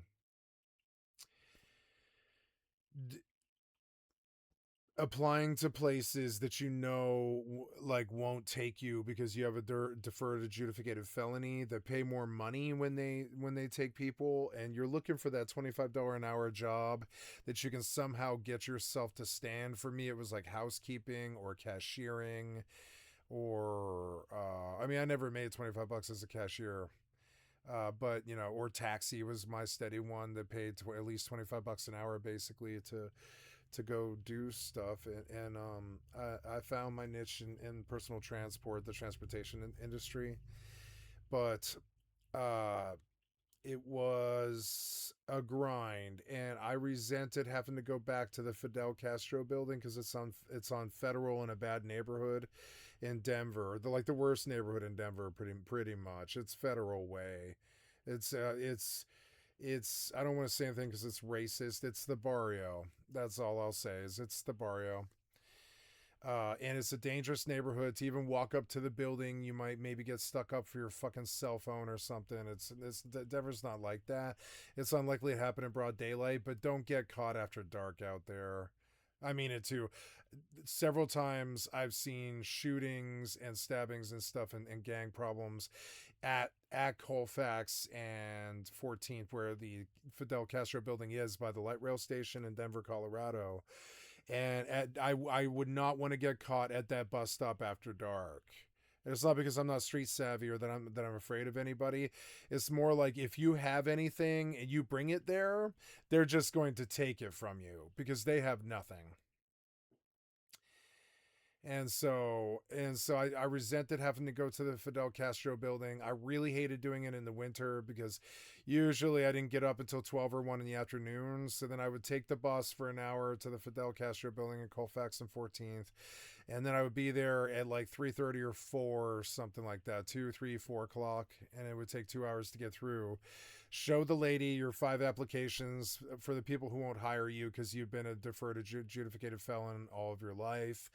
And then you get back on the light rail to leave. And if you go down to the light rail at like 5:30 and it's December, the sun is set, and woe betide you. If like at the light rail station, you better look like you live there. You better look like a local. You better look like you don't have anything, and definitely make sure there's some kind of beat cop or RTD cop down there at the light rail station in sight, or you will be stuck up or robbed or something like that. And it's never happened to me. I was robbed 3.5 blocks from a light rail station one time. I had a gun shoved in my face and they tried to take everything I had, and I was like, no. And I just backed away. I was like, I don't have anything but a pack of cigarettes and I'm gonna need it after this. Nope, I'm not giving you anything. Fucking shoot me over the pack of cigarettes. And that's what I said. I was like, fucking shoot me over the pack of cigarettes then. They could see I didn't care. I was like, I don't care. This life's such shit. They could see it in my reaction. This life is such shit. Shoot me over the fucking pack of cigarettes. It would be a funny story for my parents to tell, you know. And I told him, I was like, shoot me over a pack of cigarettes. I'm not giving it to you. I'm going to need it after this stress. And he was like, why do you keep backing away? And I was like, because you're going to pistol whip me. I didn't say it, but I was like, I knew why. It's because I knew if he got in range, he was intending to pistol whip me and then rob me while I was on the ground. And I was like, no, I'm not doing anything. I'm just backing up. I don't want you in my personal range. And he was like, stop now. I was like, nope. And so he put the gun in the air and he fired the gun 3 times, which is so fucking stupid. And at that point, I just ran because I knew his timer had started and he had to exit the scene now. And he's the one who broke the law. All I've done is walk down the sidewalk. So, so I ran because that's what a good Samaritan does. They just run because it's some nut with a gun going crazy. But I figured he wouldn't shoot me in the back as I was leaving. What am I going to say? I didn't know his name, his face, or anything like that. And it was 3:45 in the morning or something. But that's an example of what can happen to you at night in Denver if you're not careful. And that did happen to me. And so that right there at the Fidel Castro building, it was a pain in the ass because they're like, come on down to the only building in Denver that'll deal with you. And it is the ghetto. It's like the barrio. And, it's unsafe outside the front doors of the fucking building and stuff. And inside, you're going to catch some flu or some cold because there's like 400 people sitting in chairs in there just waiting for like 50 fucking social workers to fucking get you through the line. And you get in and you go down to the fucking, the ticket aisle. There's like a ticket aisle and they have you get a ticket, and then you go up and you wait for your number. You sit in some chair and you wait for your fucking number, and then you go up to the number and you're like, hi, I'm here to see my social worker. And they're like, okay, here's the blah blah, fill this out if you need to. It seems that you're missing this or whatever, or how you doing today, etc. And so then you're like, okay, good. And you sit back down and then you wait something like 50 minutes to 2 hours or something like that, usually around there. A good day is 50 minutes, and you get in and then you see your social worker. You show them 5 fucking forms of, you show them 2 forms of ID and 5 forms of trying to find a job, and they like real job applications a lot more than they like digital ones, but they'll accept digital ones if they see that your resume has been tendered. They're like, oh, it seems you are applying to jobs, yeah. And they know that the smart ones like me play the game of showing them, you know, Monster Job Site or jobs.com like applications and stuff. And finally, after doing that for like 7 years, every once a month I had to go down there for 7 years. It was like that. They finally let you show them online.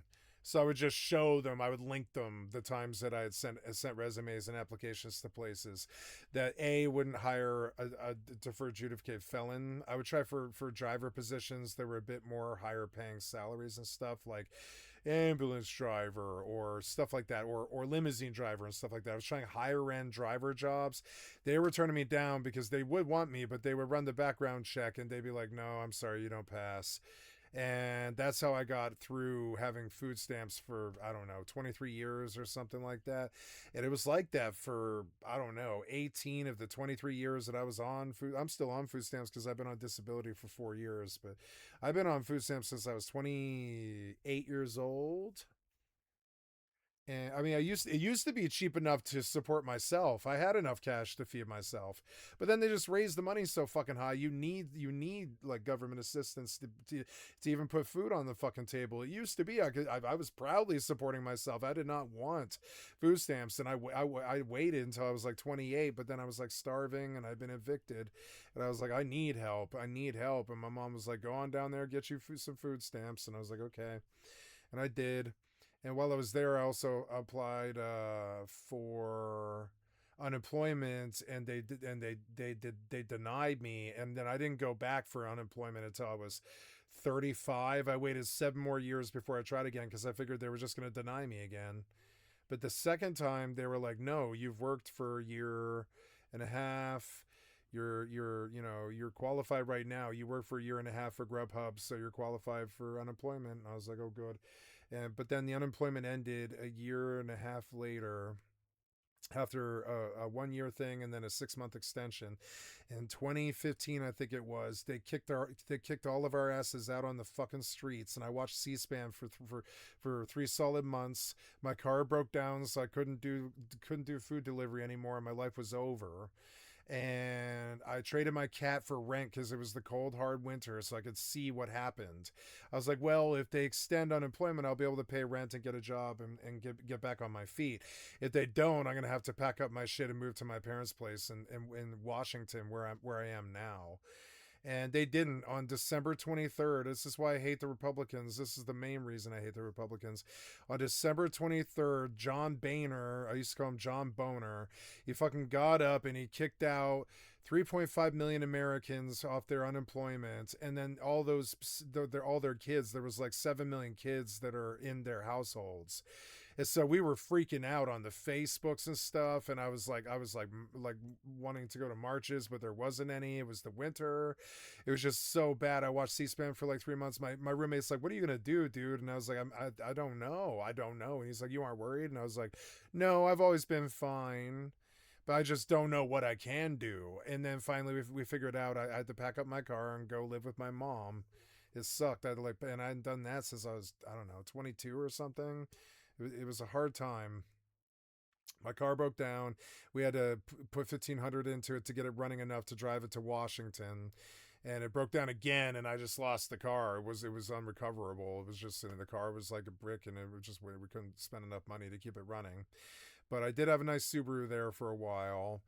And, but then it just broke down because I used it as a delivery driver's car. And I took care of it, but it didn't, it wasn't perfect. Oh, I'm out of time. I'm sorry. I'm just trying to talk. So, but yeah, that was my experience with unemployment. Going there every month, like, it was just terrible, and it was unnecessary. They eventually got it better, where they were like, you do still have to show your your searches for work, but you can submit them online to our online portal, and your social worker would actually rather like look at those on a computer than have to meet you in person. So, and then it got better around 2014, I would say it was. But I mean, I did it for 8 years before that. Since like 2004, I've been on food stamps, and yeah, just going in every month, it sucks. It does suck. It's unnecessary. It takes time and money and effort out of your day just to go tell them that, yeah, you're poor and you need help and you're looking for a job, you know. And while it's weird, I don't think I want them to require job search because there's no jobs to get. You know, I don't know why they require it. There's no good jobs to get, or we wouldn't be poor and on the streets. There's no good jobs to get. So why require them? Why require a job search? You know, there's no good. Some of these jobs are so bad they'll wreck your back and stuff. You know, I've done like FedEx. I've done package shipments and stuff, and I've done like, you know, some of these jobs will wreck your life. They're not good jobs. So you can take the package handler job and wreck your back if you want to. But I mean, I'm still suffering from that. One of the reasons I walk for 5 miles every day is so I can go and stretch my back on a device that's down there at the end of the road. And it's like, because my back, I worked at FedEx for 6 months and it was fucking stupid. I shouldn't have done that. Now I regret it. It caused me so much pain. One time I just lied there for 3 weeks on the floor. I was like, I can't move, dude. I was like, my back hurts so fucking bad and they won't help me. They won't give me any pills or anything. So I was just like lying on the floor, like moaning, like in my best friend's house. We were sharing an apartment. I was just like fucking lying there on the floor being like, I can't move, dude. I can't move. I'm in so much back pain. And that's because FedEx, you know? Anyways. I had a lot of jobs because I did apply. Every time that every time they wanted me to apply, I did apply. I applied to so many fucking places. My problem is when you get into the interview, you have to tell them I'm a deferred adjudicated felon. You don't have to tell them that, but that's the first thing they ask. They're like, we ran the background check. And even at McDonald's, they'll do this. We ran the background check. And yeah, you have a deferred adjudicated felony possession charge. And I'm like, yes, I do. And they allowed me to seal that 15 years later, but I mean, I had to go send a letter to every police station in the city to beg for clemency to allow me to seal that record. But it took me 15 years before every employer in Denver wouldn't pull up my deferred adjudicated felony every time they ran a background check. And I mean, it took 15 years before I could get it expunged. It was so stupid. By that point, my life was already fucked. It's the life of a felon. If you think I'm lazy, it's not. It's the life of a felon. I caught my first felony when I was 17, deferred adjudicated because they were nice to me. I graduated drug court. And what you're hearing is the angst of a fucking felon who was fucking stripped for life at the age of 17. You understand? Spent fucking 6 days in juvie. You ever been to juvie? It's loser town. Anyways, on that note, I'm going to go do my real life stuff, guys. I'll be gone here for a while. I don't know how long, like 2 to 4 hours. I don't really know. I love you guys. Goodbye. Hi, guys. I'm back. What's up? It is 8:16 p.m. and I'm here to play some video games. Oh, yeah.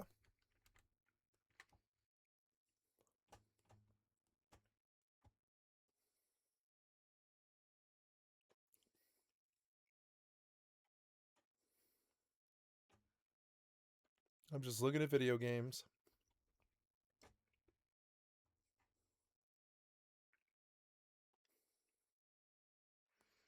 Stronghold 4 demo.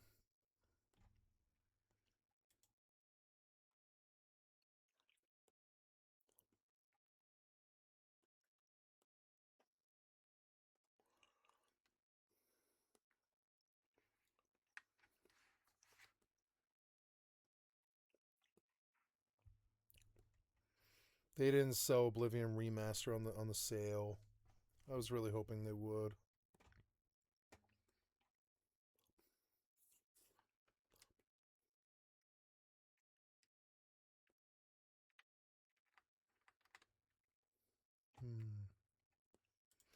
Go look at video game stuff.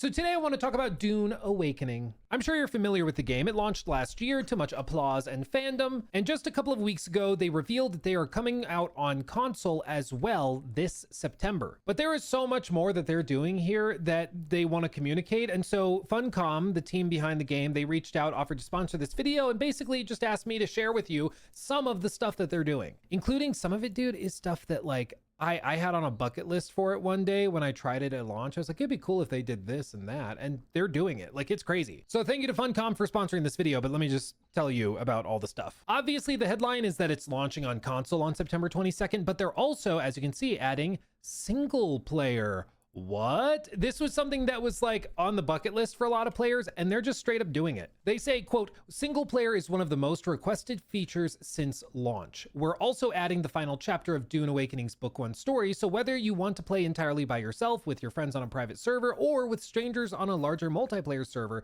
you will now be able to play the story from the start to its dramatic conclusion. You can see that now when you load into the game, you'll actually be prompted to choose between single player and multiplayer, and then there's 3 different difficulty modes you can select for single player to tweak your experience based on exactly what you're looking for, whether it's super hardcore survival or something a little more approachable. To keep it fair, also, these single player characters are exclusive to the single player mode, meaning that you can't grind stuff out single player and bring them into like multiplayer lobbies and servers. It's all exclusive to where it's supposed to be. And honestly, I think that this is all a great move. Like, Dune is such a, shocker, cinematic franchise, and it brings with it a long and storied reputation for storytelling and for blockbuster cinematics, visuals, framings, and narrative elements. Like, it is tailor-made for a really immersive single-player experience, and that's why back at launch, I was like, oh,